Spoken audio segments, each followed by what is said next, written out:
ನಮಃ. ಹರಿ ಓಂ. ಸ್ವಸ್ತಿ ಶ್ರೀರಸ್ತು ಮೇ ಶಸ್ತ್ರಂ ನಿಸ್ತುಲಾತ್ ಪುನಃ ವಸ್ತುನೋ ಅವಸ್ತುನೋ ನಿತ್ಯಂ ಸಮಸ್ತೌ ವ್ಯಸ್ತಯೋಗತಃ ಯಯೈವೇದಂ ಸಚ್ಚಿನ್ನಿರುಪಮನಿಜಾನಂದನಿರತಂ ಪರಬ್ರಹ್ಮಾಪ್ಯಾದೋ ಗುಣಸಮತನೋರಾಪ್ಯ ಸೃಜತಿ ಅವತ್ಯತ್ತಿ ಪ್ರೇಷ್ಠಾನ್ ಪದಮಪಿ ನಯತ್ಯಸ್ತವಿಪದಃ ಪರಬ್ರಹ್ಮಾಣಿ ಸಾನನು ವಿಜಯತೆ ಮಧ್ರುದಿ ಸದಾ ಸ್ವಾಂತಸ್ಥಾನಂತಶಯ್ಯಾಯ ಪೂರ್ಣಜ್ಞಾನರಸಾರ್ಣಸೇ ಉತ್ತುಂಗವಾಕ್ತರಂಗಾಯ ಮಧ್ವದುಗ್ಧಾಬ್ಧಯೇ ನಮಃ. ವಿಷ್ಣುತೀರ್ಥಕಲ್ಪವೃಕ್ಷೋ ವಿಷ್ಣುತೀರ್ಥಶ್ಚ ಕಾಮಧುಕ್ ಚಿಂತಾಮಣಿರ್ವಿಷ್ಣುತೀರ್ಥೋ ಯತೀಂದ್ರಃ ಸರ್ವಕಾಮದಃ ತಪಸ್ವಾಧ್ಯಾಯ ಶುಶ್ರೂಷಾ ಕೃಷ್ಣಪೂಜಾರತಂ ಮುನಿಂ ವಿಶ್ವೇಶಮಿಷ್ಟದಂ ವಂದೇ ಪರಿವ್ರಾಟ್ ಚಕ್ರವರ್ತಿನಂ. ಶ್ರೀಗುರುಭ್ಯೋ ನಮಃ. ಹರಿ ಓಂ. ಇವತ್ತಿನ ದಿನ ನಾವೆಲ್ಲರೂ ಕೂಡ ಮಾಧ್ವರು ಅಂತ ಎಲ್ಲರ ಮುಂದೆ ಹೇಳ್ಕೊಂಡು ಅಡ್ಡಾಡ್ತೇವೆ. ಮಾಧ್ವರು ಅಂತ ಹೇಳಿ ನಮಗೆ ಬೇರೆ ಅಂಗಾರಾಕ್ಷತೆ ಗೋಪಿಚಂದನ ಮುದ್ರೆ ಇಷ್ಟೇ ಅನಿಸುತ್ತೆ. ಆದರೆ ಮಧ್ವ ಸಿದ್ಧಾಂತ ಇವತ್ತು ಇಷ್ಟು ಪ್ರಬಲವಾಗಿ ದೃಢವಾಗಿ ಉಳಿದಕ್ಕೆ ಪ್ರಧಾನ ಕಾರಣ ಮಧ್ವಾಚಾರ್ಯರ ಗ್ರಂಥಗಳು ಪ್ರಧಾನ. ಯಾಕೆ ಅಂತ ಹೇಳಿದರೆ ಏಕವಿಂಶತಿ ಕುಭಾಷ್ಯ ದೂಷಕಂ ಅಂತ ವೇದವ್ಯಾಸದೇವರು ಬರೆದಂತಹ ಬ್ರಹ್ಮಸೂತ್ರಗಳೇನಿದ್ದಾವೆ ಅದಕ್ಕೆ 21 ಕುಭಾಷ್ಯಗಳಿದ್ದವು. ಮಧ್ವಾಚಾರ್ಯರು ಬರೋದಕ್ಕಿಂತ ಮುಂಚೆ ಇದ್ದಂತಹ ಅನೇಕ ದಾರ್ಶನಿಕರು ತಮಗೆ ತೋಚಿದಂತಹ ರೀತಿಯಲ್ಲಿ ವೇದವ್ಯಾಸದೇವರ ಸೂತ್ರಗಳಿಗೆ ಅರ್ಥವನ್ನು ಮಾಡಿದ್ದರು. ಆದರೆ ಆ ವೇದವ್ಯಾಸದೇವರ ಸೂತ್ರಗಳ ನಿಜವಾದಂತಹ ಅರ್ಥವನ್ನು, ಅವರ ಆಂತರ್ಯವನ್ನು ಜಗತ್ತಿಗೆ ಸರಿಯಾಗಿ ತೋರಿಸಿಕೊಟ್ಟಂತಹ ಜ್ಞಾನಿಗಳು ಅಂತ ಹೇಳಿ ನಮ್ಮೆಲ್ಲರಿಗೂ ಮೂಲ ಗುರುಗಳಾದಂಥ ಮಧ್ವಾಚಾರ್ಯರು. ಆದರೆ ಮಧ್ವಾಚಾರ್ಯರ ಗ್ರಂಥ ಪಂಡಿತಾಚಾರ್ಯರು ಹೇಳುವಂತೆ ಬಾಲಸಂಗಮಪಿ ಬೋಧಯದ್ವಶಂ ದುರ್ನಿರೂಪವಚನಂಚ ಪಂಡಿತೈಹಿ ಅಂತ. ಮಧ್ವಾಚಾರ್ಯ ಗ್ರಂಥಗಳು ಹೇಗೆ ಅಂತ ಹೇಳಿದರೆ ಕೆಲವೊಮ್ಮೆ ಅದು ಚಿಕ್ಕ ಮಕ್ಕಳಿಗೆ ಅರ್ಥ ಆಗಿಬಿಡುತ್ತೆ ಸುಲಭವಾಗಿ, ಕೆಲವೊಮ್ಮೆ ದೊಡ್ಡ ದೊಡ್ಡ ಪಂಡಿತರಿಗೆ ಕೂಡ ಅರ್ಥ ಆಗೋದಿಲ್ಲ. ಹಾಗಾಗಿ ಅದು ಸ್ವಲ್ಪ ಕ್ಲಿಷ್ಟ ಮತ್ತು ಅದು ಸಂಕ್ಷಿಪ್ತವಾದದ್ದು. ಹಾಗಾಗಿ ಅಂತಹ ಮಧ್ವಾಚಾರ್ಯರ ಭಾಷ್ಯದ ಒಂದು ಆಂತರ್ಯವನ್ನು ತಿಳಿಸಲಿಕ್ಕೆ ಅಂತ ಅವತಾರ ಮಾಡಿದಂತಹ ಜ್ಞಾನಿಗಳೇನೆ ಇಂದಿನ ಆರಾಧನಾ ನಾಯಕರಾದಂತಹ ಶ್ರೀಮದ್ ಜಯತೀರ್ಥ ಗುರುಸಾರ್ವಭೌಮರು. ಅವರ ಇನ್ನೊಂದು ಹೆಸರು ಟೀಕಾಕೃತ್ಪಾದರು ಅಂತ. ನಮ್ಮ ಮಾಧ್ವ ಸಂಪ್ರದಾಯ ಆಗಲಿ ಅಥವಾ ಇನ್ಯಾವುದೋ ಸಂಪ್ರದಾಯಗಳಾಗಲಿ ಯಾರಿಗೂ ಕೂಡ ಟೀಕಾಕೃತ್ಪಾದ ಅಂತ ಹೆಸರಿಲ್ಲ. ಟೀಕೆಯನ್ನು ಬರೆದಂಥವ್ರು ಜಯತೀರ್ಥ ಒಬ್ಬರೇ ಏನಲ್ಲ. ಜಯತೀರ್ಥರಿಗಿಂತ ಮುಂಚೆಯೂ ಕೂಡ ಟೀಕೆಯನ್ನು ಅನೇಕ ಜನ ಬರೆದಿದ್ದಾರೆ. ಜಯತೀರ್ಥರಾದ ಮೇಲೂ ಕೂಡ ಟೀಕೆಯನ್ನು ಅನೇಕ ಜನ, 100 ಜನ ಬರೆದಿದ್ದಾರೆ. ಆದರೆ ದಾರ್ಶನಿಕ ಪ್ರಪಂಚದಲ್ಲಿ ಟೀಕಾಕೃತ್ಪಾದರು ಅಂತ ಪ್ರಖ್ಯಾತರಾದವರು ಅಂತ ಹೇಳಿ ಒಬ್ಬರೇ ಒಬ್ಬರು, ಅದು ನಮ್ಮ ಜಯತೀರ್ಥರು. ಹಾಗಾಗಿ ಅವರ ಟೀಕೆ ಅಷ್ಟು ಪ್ರಮುಖವಾದಂತಹ ಸ್ಥಾನ ಇದೆ. ಟೀಕಾಕೃತ್ಪಾದರ ನಂತರ ಬಂದಂತಹ ಯಾವುದೇ ದೊಡ್ಡ ಜ್ಞಾನಿಗಳಾಗಲಿ, ಶ್ರೀಪಾದರಾಜರಾಗಲಿ, ಬ್ರಹ್ಮಣತೀರ್ಥರು, ವ್ಯಾಸರಾಜರು, ರಾಯರು, ವಾದಿರಾಜರು, ರಘುತ್ತವರು ಮುಂತಾದಂಥ ಯಾವುದೇ ಜ್ಞಾನಿಗಳಾಗಲಿ ಟೀಕಾಕೃತ್ಪಾದರ ಗ್ರಂಥಗಳನ್ನು ಅವಲಂಬಿಸಿಕೊಂಡಿಯೇ ಅವರು ಏನು ಮಾಡೋದು, ಎಲ್ಲ ಆಚಾರ್ಯರ ಗ್ರಂಥಗಳನ್ನು ನಾವು ತಿಳಿದುಕೊಳ್ಳಿಕ್ಕೆ ಸಾಧ್ಯ. ಹೀಗೆ ಬಹುತೇಕ ಆಚಾರ್ಯರ ಎಲ್ಲ ಗ್ರಂಥಗಳಿಗೂ ಟೀಕೆಯನ್ನು ಬರೆದಿದ್ದಾರೆ, ಕೆಲವೊಂದಿಷ್ಟು ಗ್ರಂಥಗಳಿಗೆ ಬರೆದಿಲ್ಲ. ಉಪನಿಷತ್ತಿಗಾಗಬೇಕಾದ್ರೆ ಈಶಾವಾಸ್ಯೋಪನಿಷತ್ತು ಮತ್ತು ಷಟ್ಪಷ್ಟೋಪನಿಷತ್ತು ಎರಡಕ್ಕೆ ಮಾತ್ರ ಟೀಕೆಯನ್ನು ಬರೆದಿದ್ದಾರೆ ಟೀಕಾಕೃತ್ಪಾದರು. ನಂತರ ಉಳಿದ 8 ಉಪನಿಷತ್ತುಗಳಿಗೆ ಅವರ ಶಿಷ್ಯರಾದಂಥ ವ್ಯಾಸತೀರ್ಥರು ಅಂತ ಒಬ್ಬರು ಬಿಡಿ ಸನ್ಯಾಸಿಗಳು, ಅವರು ಟೀಕೆಯನ್ನು ಬರೆದಿದ್ದಾರೆ. ಹೀಗೆ ಬಹುತೇಕ ಎಲ್ಲ ಆಚಾರ್ಯರ ಗ್ರಂಥಗಳಿಗೂ ಕೂಡ ಟೀಕೆಯನ್ನು ಬರೆದು ನಮಗೆ ಉದ್ಧಾರವನ್ನು ಮಾಡಿದ್ದಾರೆ. ಅದರಲ್ಲಿ ಅವರ ಪ್ರಧಾನವಾದಂತಹ ಒಂದು ಗ್ರಂಥ ಅಂತ ಹೇಳಿದ್ರೆ ಮಧ್ವಾಚಾರ್ಯರ ಅನುವ್ಯಾಖ್ಯಾನ. ಆ ಅನುವ್ಯಾಖ್ಯಾನಕ್ಕೆ ಟೀಕಾಕೃತ್ಪಾದರು ರಚನೆ ಮಾಡಿದಂತಹ ಪ್ರಸಿದ್ಧವಾದಂತಹ ಕೃತಿ ಶ್ರೀಮನ್ಯಾಯಸುಧ. ಆ ಶ್ರೀಮನ್ಯಾಯಸುಧಕ್ಕೆ ಒಬ್ಬರಲ್ಲ ಇಬ್ಬರಲ್ಲ ಸುಮಾರು 50ಕ್ಕೂ ಹೆಚ್ಚು ಜನ ವ್ಯಾಖ್ಯಾನ ಮಾಡಿದ್ದಾರೆ ಅಂತ ಹೇಳಿದರೆ ಅದು ನಮಗೆಷ್ಟು ಅತ್ಯಂತ ಶ್ರೇಷ್ಠವಾದ ಗ್ರಂಥ ಅಂತ ತಿಳಿದುಕೊಳ್ಳಬಹುದು. ಅಂತಹ ಟೀಕಾಕೃತ್ಪಾದರು ವಿಷ್ಣುತೀರ್ಥರಿಗೆ ವಿಶೇಷವಾದಂಥ ಅನುಗ್ರಹವನ್ನು ಮಾಡಿದಂಥವರು. ಮಾದ್ನೂರಲ್ಲಿ ಮಾಡೋದು 2 ಆರಾಧನೆ, ಒಂದು ವಿಷ್ಣುತೀರ್ಥರದ್ದು, ಅವರದಂತೂ ಮೂಲವೃಂದ ಸನ್ನಿಧಾನ ಇದೆ, ಮಾಡಲೇಬೇಕು. ಇನ್ನೊಂದು ಜಯತೀರ್ಥರದ್ದು.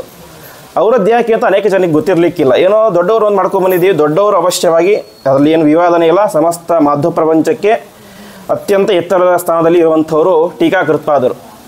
ಆದರೆ ಇನ್ನೊಂದು ಪ್ರಧಾನವಾದಂತಹ ಕಾರಣ ಇಲ್ಲಿ ಮಾಡಲಿಕ್ಕೆ, ವಿಷ್ಣುತೀರ್ಥರ ಹಿಂದಿನ ಜನ್ಮದ ಪೂರ್ವಜನ್ಮದ ಗುರುಗಳು ಶ್ರೀಮದ್ ಜಯತೀರ್ಥರು. ಅವರ ಚರಿತ್ರೆಯಲ್ಲಿ ಎಲ್ಲ ವಿಚಾರ ಬರುತ್ತೆ. ಹೀಗೆ ಹಾಗಾಗಿ ವಿಶೇಷವಾಗಿ ವಿಷ್ಣುತೀರ್ಥರ ಮಕ್ಕಳು ಕೃಷ್ಣಾಚಾರ್ಯರು ಅಂತ, ಅವರು ಕೂಡ ದೊಡ್ಡ ಜ್ಞಾನಿಗಳು. ಶ್ರೀಮನ್ಯಾಸೋಧಕ್ಕೆ ವ್ಯಾಖ್ಯಾನ ಬರೆದಿದ್ದಾರೆ. ಅವರು ಗುರುಸ್ತೋತ್ರ ಅಂತ ಮಾಡಿದ್ದಾರೆ. ಅದರಲ್ಲಿ ಹೇಳ್ತಾರೆ ಅವರು, ಟೀಕಾಕೃನ್ ಮೂಲ ರೂಪೇಣ ಮುಖ್ಯ ಶಿಷ್ಯಸ್ಯ ಸದ್ಯತೆ ವಿವಶಃ ಸ್ನೇಹಪಾಶೇನ ಶಿರಸ್ಸೇವ ವ್ಯವಸ್ಥಿತ ಅಂತ. ಟೀಕಾಚಾರ್ಯ ಎಲ್ಲಿದ್ದಾರೆ ಇಲ್ಲಿ ವಿಷ್ಣುತೀರ್ಥ ಸನ್ನಿಧಾನ ಅಂತ ಹೇಳಿದ್ರೆ ಅವ್ರು ಹೇಳ್ತಾರೆ, ವಿಷ್ಣುತೀರ್ಥರು ಯಾರು ಅಂತ ಹೇಳಿದ್ರೆ ಟೀಕಾಚಾರ್ಯರ ಶಿಷ್ಯರು.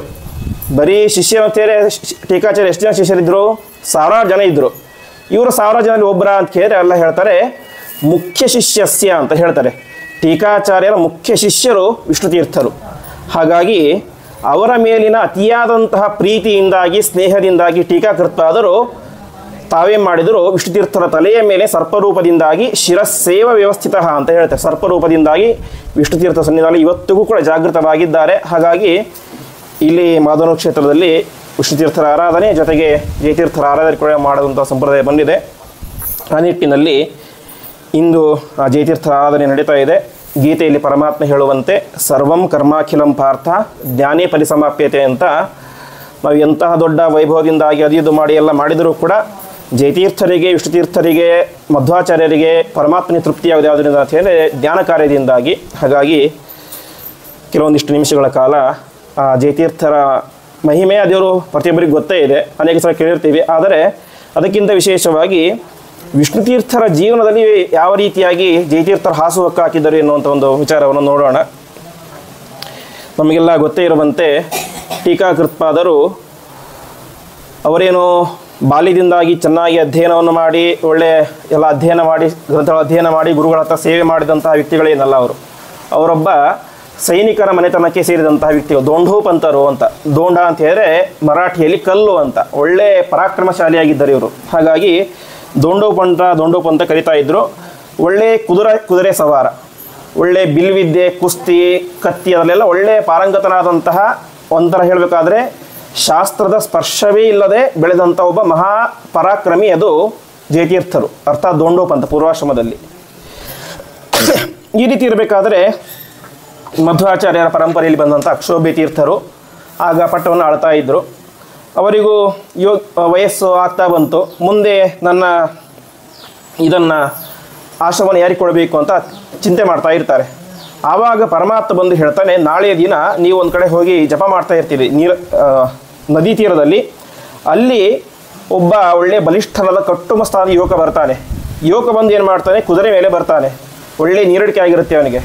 ಬಂದಂಥವನೇ ನೇರವಾಗಿ ಕುದುರೆಯನ್ನು ನದಿ ಇಳಿಸ್ತಾನೆ, ಬಾಯಿ ಹೆಚ್ಚಿ ನೀರು ಕುಡಿತಾನೆ. ಅವನೇ ನಿಮ್ಮ ಶಿಷ್ಯ ಅಂತ ಹೇಳ್ತಾರೆ. ಇವರಿಗೆ ಆಶ್ಚರ್ಯ ಆಗುತ್ತೆ. ಒಬ್ಬ ಕನಿಷ್ಠ ಸಂಸ್ಕಾರ ಇರುವಂಥ ವ್ಯಕ್ತಿಯು ಕೂಡ ಬಾಯಿ ಹೆಚ್ಚಿ ನೀರು ಕುಡಿಯೋದಿಲ್ಲ. ಲೋಟಕ್ಕೆ ಕುಡಿತಾರೆ. ಲೋಟಕ್ಕೆ ಮತ್ತೆ ನಾವು ಏನು ಮಾಡ್ತೀವಿ, ಊಟಕ್ಕೆ ಕೂತಾಗ ಬಲಗೈ ಹೆಚ್ಕೊಂಡು ನೀರು ಕುಡಿತೇವೆ. ಅಂತಹ ಒಂದು ಸಂಸ್ಕಾರ ಸಾಮಾನ್ಯರಲ್ಲಿ ಇರುತ್ತೆ. ಅಂಥದ್ರಲ್ಲಿ ಮಧ್ವಾಚಾರ್ಯರಂತಹ ಪೀಠಕ್ಕೆ ಬರುವಂಥ ಒಬ್ಬ ವ್ಯಕ್ತಿ ಕುದುರೆಯಲ್ಲಿ ಕೂತ್ಕೊಂಡು ನದಿಗೆ ಬಾಯಿ ಹೆಚ್ಚಿ ನೀರು ಕೊಡ್ತಾನೆ ಅಂದರೆ ಅದೊಂದು ರೀತಿ ನಮಗೆ ಅನಿಸುತ್ತೆ. ಅವರಿಗೂ ಅದೇ ಅನಿಸ್ತು. ಆದರೆ ಪರಮಾತ್ಮನ ಆಜ್ಞೆ ಆಗಿದೆ, ಹಿಂದೆ ಮುಂದೆ ವಿಚಾರ ಮಾಡೋದು ಬೇಡ ಅಂತ ಮರು ದಿವಸ ಅಲ್ಲಿ ನದಿ ತೀರ ಕೂತ್ಕೊಂಡು ಧ್ಯಾನ ಮಾಡ್ತಾ ಇರ್ತಾರೆ. ಮಧ್ಯಾಹ್ನದ ಸಮಯ ಅತ್ಯಂತ ಸುಂದರವಾದಂತಹ ಮಹಾ ಪರಾಕ್ರಮಶಾಲಿಯಾದಂಥ ಒಬ್ಬ ಯುವಕ ಬಂದ, ಕುದುರೆಯನ್ನು ನೇರವಾಗಿ ನೀರಿಗೆ ಇಳಿಸಿದ, ಬಾಯಿಗೆ ನದಿಗೆ ಬಾಯಿ ಹೆಚ್ಚಿ ನೀರು ಕುಡಿಲಿಕ್ಕೆ ಶುರು ಮಾಡಿದ. ಅಲ್ಲೇ ಕೂತ್ಕೊಂಡಿದ್ರು ಯಾರು, ಅಕ್ಷೋಭ್ಯ ತೀರ್ಥರು. ಕೇಳ್ತಾರೆ, ಕಿಂ ಪಶು ಪೂರ್ವದೇಹೇ ಅಂತ. ಅರ್ಥ ಏನು, ಹಿಂದಿ ಜನ್ಮದಲ್ಲಿ ಪಶುವಾಗಿದ್ದೆ, ಪಶುಗಳು ಹೇಗೆ ಕುಡಿತವೆ, ಎತ್ತುಗಳು ಎಲ್ಲ ನದಿಗೆ ನೇರವಾಗಿ ಬಾಯಿ ಹಾಕಿ ನೀರನ್ನು ಕುಡಿತವೆ, ಹಾಗೆ ನೀನು ಕೂಡ ಪಶುವಾಗಿದ್ದೆ ಹಿಂದಿ ಜನ್ಮದಲ್ಲಿ ಎಂಬುದ ಕೇಳ್ತಾರೆ. ಇಷ್ಟು ಕೇಳಿದ್ದೇ ತಡ ಅವರು ಏನು ಮಾಡಿದ್ರು, ಎಲ್ಲವನ್ನು ಕೂಡ ಬಿಟ್ಟು ನೇರವಾಗಿ ಅವ್ರ ಹತ್ರ ಬಂದು, ಯಾಕೆ ಅಂತ ಹೇಳಿದ್ರೆ ಹಿಂದಿನ ಜನ್ಮದಲ್ಲಿ ಅವರು ಎತ್ತಾಗಿದ್ದರು ಅಂತ ನಾವು ಕೇಳ್ತೇವೆ. ಎತ್ತಾಗಿ ವಿಶೇಷವಾಗಿ ಆಚಾರ್ಯರ ಗ್ರಂಥಗಳನ್ನು ಹೊತ್ತುಕೊಂಡಿದ್ದರು ಎಂಬಂಥ ಚರಿತ್ರೆಯನ್ನು ಕೇಳ್ತೇವೆ. ಆ ರೀತಿಯಾಗಿ ಕೇವಲ ಅಕ್ಷೋಭ್ಯ ತೀರ್ಥರ ಒಂದೇ ಒಂದು ಮಾತಿಗೆ ಎಲ್ಲವನ್ನು ಕೂಡ ಬಿಟ್ಟು ನೇರವಾಗಿ ಬರ್ತಾರೆ. ನೇರವಾಗಿ ಬಂದಾಗ ವಿಶೇಷವಾಗಿ ಆ ಅಕ್ಷೋಭ್ಯ ತೀರ್ಥರು ಹೇಳ್ತಾರೆ, ಇವರು ಕೂಡ ಪ್ರಾರ್ಥನೆ ಮಾಡ್ತಾರೆ. ಅದಕ್ಕನುಗುಣವಾಗಿ ತಕ್ಷಣದಲ್ಲಿಯೇ ಆ ದೋಂಡೋ ಪಂಥ, ಅವ್ರ ಹೆಸರು ರಘುನಾಥ ಅಂತ, ವಾಸ್ತವಿಕವಾಗಿ ಕಲ್ಲಂತೆ ಇದ್ರು, ಆದ್ದರಿಂದ ದೋಂಡೋ ಪಂಥ ಅಂತ ಕರಿತಾ ಇದ್ದರು. ಅಂತಹ ದೋಂಡೋ ಪಂಥರು ಅಕ್ಷೋಭ್ಯ ತೀರ್ಥರಿಂದಾಗಿ ಆ ಸನ್ಯಾಸವನ್ನು ಸ್ವೀಕಾರ ಮಾಡಿ ಜಯತೀರ್ಥರು ಎಂಬುದಾಗಿ ಪ್ರಖ್ಯಾತರಾಗ್ತಾರೆ. ತಕ್ಷಣ ವಿಚಾರ ಯಾರಿಗೆ ಗೊತ್ತಾಯಿತು, ದೋಂಡೋ ಪಂಥ ತಂದೆಗೆ ಗೊತ್ತಾಯಿತು. ನಮ್ಮ ಮಗನಿಗೆ ಹೇಳದೆ ಕೇಳದೇನೆ ಸನ್ಯಾಸಗೊಳಿಸ್ಬಿಟ್ಟಿದ್ದಾರೆ ಅಂತ ಅಕ್ಷೋಭ್ಯ ತೀರ್ಥರಿಗೆ ಜೋರು ಮಾಡಲಿಕ್ಕೆ ಶುರು ಮಾಡಿದರು. ಅಕ್ಷೋಭ್ಯ ತೀರ್ಥರು ಹೇಳ್ತಾರೆ, ನನಗೇನೂ ಇದರಲ್ಲಿ ಆಗ್ರಹ ಇಲ್ಲ, ನಿಮ್ಮ ಮಗ ಬಂದರೆ ಅವಶ್ಯವಾಗಿ ಕರೆದುಕೊಂಡು ಹೋಗಿ ಅಂತ ಹೇಳ್ತಾರೆ. ದೊಂಡೋಪಂತರ ತಂದೆಗೇನು ಆಸೆ, ಮಗ ಇದ್ದಾನೆ, ಒಳ್ಳೆ ತಾರುಣ್ಯ ಇದೆ, ಇಬ್ಬರು ಹೆಂಡತಿಯರು, ಒಳ್ಳೆ ಸಂಸಾರ ಮಾಡಿಕೊಂಡು ಮಕ್ಕಳು ಮರಿ ಅಂತ ಇಡ್ಸ್ಕೊಂಡು ರಾಜ್ಯ ಆಳ್ಬೇಕಾದಂಥ ವ್ಯಕ್ತಿ ಹೋಗಿ ಮಠದಲ್ಲಿ ತಲೆ ಬಡಿಸ್ಕೊಂಡು ಕೂತ್ಕೊಂಡ್ಬಿಟ್ಟೆ, ನಮ್ಮ ವಂಶದ ಗತಿ ಏನು ಅಂತ ಅವ್ರಿಗೆ ಚಿಂತೆ ಪಾಪ. ಸರಿ ಕರೆದುಕೊಂಡು ಹೋಗಿ ಬೇಕಿದ್ರಿ ಅಂತ ಹೇಳಿದರು. ಕರೆದುಕೊಂಡು ಹೋದರೂ ಕೂಡ ಜಯತೀರ್ಥರು ಹೋದರು. ಅವ್ರ ಜೊತೆ ಹೋಗ್ತಾರೆ. ಮನೆಯಲ್ಲಿ ಸುಂದರವಾದಂತಹ ಮಂಚ, ಇಬ್ಬರು ಒಳ್ಳೆ ತರುಣ ಹೆಂಡತಿ ಕೂತ್ಕೊಂಡಿದ್ದಾರೆ. ಇವರನ್ನು ನೋಡ್ತಾರೆ. ನೋಡಿದ ತಕ್ಷಣ ಅವ್ರಿಗೆ ಅನಿಸುತ್ತೆ ಅಂತೆ ಇವರು ನನ್ನ ಗಂಡ ಅಲ್ಲ ಗಂಡ ಅದು ಓಡಿ ಬಂದುಬಿಡ್ತಾರೆ ಅಂತ. ಅರ್ಥಾತ್ ಅಷ್ಟು ಭಯಾನಕವಾದಂಥ ಸರ್ಪರೂಪವನ್ನು ಅವರಿಗೆ ತೋರಿಸ್ತಾರೆ. ಆವಾಗ ತಂದೆಗೆ ಅರ್ಥ ಆಯಿತು, ನನ್ನ ಮಗ ಯಾವುದೋ ಒಬ್ಬ ಸಾಮಾನ್ಯ ಮಗನಲ್ಲ, ಒಬ್ಬ ದೈವೀ ಪುರುಷ ಆಚಾರ್ಯ ಮಧ್ವರ ಪೀಠದಲ್ಲಿ ಕುಳಿತುಕೊಂಡು ಸೇವೆ ಮಾಡಲಿಕ್ಕೆ ಬಂದಿದ್ದಾನೆ ಅಂತ ಗೊತ್ತಾಗುತ್ತೆ. ತಕ್ಷಣದಲ್ಲಿ ಅವರನ್ನು ಆಯಿತು ನೀವು ನಿಮ್ಮ ಪಾಡಿಗೆ ಸನ್ಯಾಸಕ್ಕೆ ಹೋಗಿ ಅಂತ ಹೇಳಿಬಿಡ್ತಾರೆ. ಹೀಗೆ ಮುಂದುವರೆದಂತಹ ಯಾವ ಜಯತೀರ್ಥರು ತಮ್ಮ ಅವರು ಬದುಕಿದ್ದು ತುಂಬ ಕಡಿಮೆ ವರ್ಷ, ಸುಮಾರು 40-42 ವರ್ಷ ಇರಬಹುದಷ್ಟೇ. ಅಷ್ಟು ವಯಸ್ಸಿನಲ್ಲಿ ಬಾಲ್ಯವನ್ನೆಲ್ಲ ಇದರಲ್ಲೇ ಕಳೆದು ಬಿಟ್ಟಿದ್ದಾರೆ, ಶಸ್ತ್ರಾಭ್ಯಾಸದಲ್ಲಿ ಏನೇ. ಅಷ್ಟೆಲ್ಲ ಆಗಿದ್ದರೂ ಕೂಡ ತಾವು ಬದುಕಿದ್ದಂಥ ಅತ್ಯಲ್ಪ ವರ್ಷದಲ್ಲಿ ವಿಶೇಷವಾಗಿ ಆಚಾರ್ಯ ಮಧ್ವರ ಎಲ್ಲ ಬಹುತೇಕ ಗ್ರಂಥಗಳಿಗೆ ಟೀಕೆಯನ್ನು ಟಿಪ್ಪಣಿಯನ್ನೆಲ್ಲ ಬರೋದು ನಮಗೆ ವಿಶಿಷ್ಟವಾದಂಥ ಒಂದು ಅನುಗ್ರಹವನ್ನು ಮಾಡಿದ್ದಾರೆ. ಅದೇ ರೀತಿಯಾಗಿ 3 ಸ್ವತಂತ್ರ ಗ್ರಂಥಗಳು, ಪದ್ಯಮಾಲಾ, ವಾದಾವಲಿ ಮತ್ತು ಪ್ರಮಾಣ ಪದ್ಧತಿ ಎನ್ನುವಂತಹ ಆ ಗ್ರಂಥಗಳನ್ನು ಬರೆದಿದ್ದಾರೆ. ಅದೇ ರೀತಿಯಾಗಿ ಬ್ರಹ್ಮಸೂತ್ರಕ್ಕೆ ತತ್ವಪ್ರಕಾಶಿಕ ಅಂತ ಬ್ರಹ್ಮಸೂತ್ರ ಭಾಷ್ಯಕ್ಕೆ ಮತ್ತು ಅನುವ್ಯಾಖ್ಯಾನಕ್ಕೆ ಶ್ರೀಮನ್ಯಾಯಸುಧ ಮತ್ತು ನ್ಯಾಯ ವಿವರಣ ಅಂತ ಅದಕ್ಕೆ ನ್ಯಾಯ ವಿವರಣ ಟೀಕಾ ಅಂತ ಬರೆದಿದ್ದಾರೆ. ಹೀಗೆ ಎಲ್ಲ ಗ್ರಂಥಗಳನ್ನು ಕೂಡ ಬರೆದು ಉದ್ಧಾರ ಮಾಡಿ ಕೊನೆಗೆ ಆ ಕಾಗಿಣಿ ತೀರದ ಮೊಳಖೇಡದಲ್ಲಿ ವೃಂದಾವನಸ್ಥರಾಗಿ ಇವತ್ತು ನಮ್ಮನ್ನು ಅನುಗ್ರಹ ಮಾಡ್ತಾ ಇದ್ದಾರೆ. ಇಷ್ಟು ಅವರ ಸಂಕ್ಷಿಪ್ತವಾದಂತಹ ಒಂದು ಚಿಂತನೆ. ಇನ್ನು ಪ್ರಧಾನವಾದದ್ದು ವಿಷ್ಣುತೀರ್ಥರ ಜೀವನದಲ್ಲಿ ಅವರ ಪಾತ್ರ ಏನು ಅಂತ. ನಾನು ಪ್ರಾರಂಭದಲ್ಲಿ ಹೇಳಿದಂತೆ ವಿಷ್ಣುತೀರ್ಥರ ಪೂರ್ವ ಜನ್ಮದ ಗುರುಗಳು ಜಯತೀರ್ಥರು ಅಂತ. ಅದು ನಮಗೆ ಹೇಗೆ ಗೊತ್ತಾಗುತ್ತೆ? ನಮಗೆ ನಮ್ಮ ಜನ್ಮನೇ ಗೊತ್ತಿರೋದಿಲ್ಲ, ಇವತ್ತೇನಾಗಿದ್ದು ಗೊತ್ತಿರೋದು, ನಿನ್ನೆ ಊಟ ಮಾಡಿದ್ದೀನಿ ಗೊತ್ತಿರೋದಿಲ್ಲ. ಅದರಲ್ಲಿ ವಿಷ್ಣುತೀರ್ಥರ ಹಿಂದಿನ ಜನ್ಮದ ಗುರುಗಳು ಬೇರೆ, ಅದರಲ್ಲೂ ಅವ್ರಿಗೆ ಇದ್ದಂಥ ಡಿಫ್ರೆನ್ಸ್ ಎಷ್ಟು. ವಿಷ್ಣುತೀರ್ಥರು ಆಗಿ ಹೋದದ್ದು ಯಾವಾಗ? 18ನೇ ಶತಮಾನದಲ್ಲಿ. ಜಯತೀರ್ಥರ ಆಗಿ ಹೋದದ್ದು 13ನೇ ಶತಮಾನದ ಕೊನೆಯ ಭಾಗದಲ್ಲಿ. ಅರ್ಥಾತ್ ಮಧ್ಯದಲ್ಲಿ ಸುಮಾರು 400-500 ವರ್ಷಗಳಷ್ಟು ಗ್ಯಾಪ್ ಇದೆ. ಅಷ್ಟು ನಿಖರವಾಗಿ ಹೇಳಿ ಸಾಧ್ಯ ಅಂತ ಹೇಳಿದ್ರೆ ವಿಷ್ಣುತೀರ್ಥರ ಚರಿತ್ರೆಯನ್ನು ಅಧಿಕೃತವಾಗಿ ತಿಳಿಸುವಂಥ ಒಂದು ಗ್ರಂಥ ಪಂಚರತ್ನ ಅಂತ ಅವರ ಶಿಷ್ಯರು ರಚನೆ ಮಾಡಿದಂತಹ ಗ್ರಂಥ. ಆ ಪಂಚರತ್ನ ಗ್ರಂಥಕ್ಕೆ ಸ್ವಯಂ ವಿಷ್ಣುತೀರ್ಥರ ಪೂರ್ವಾಶ್ರಮದ ಮಕ್ಕಳ ವಿಸ್ತೃತವಾದ ವ್ಯಾಖ್ಯಾನ ಅನ್ನೋದಿದೆ.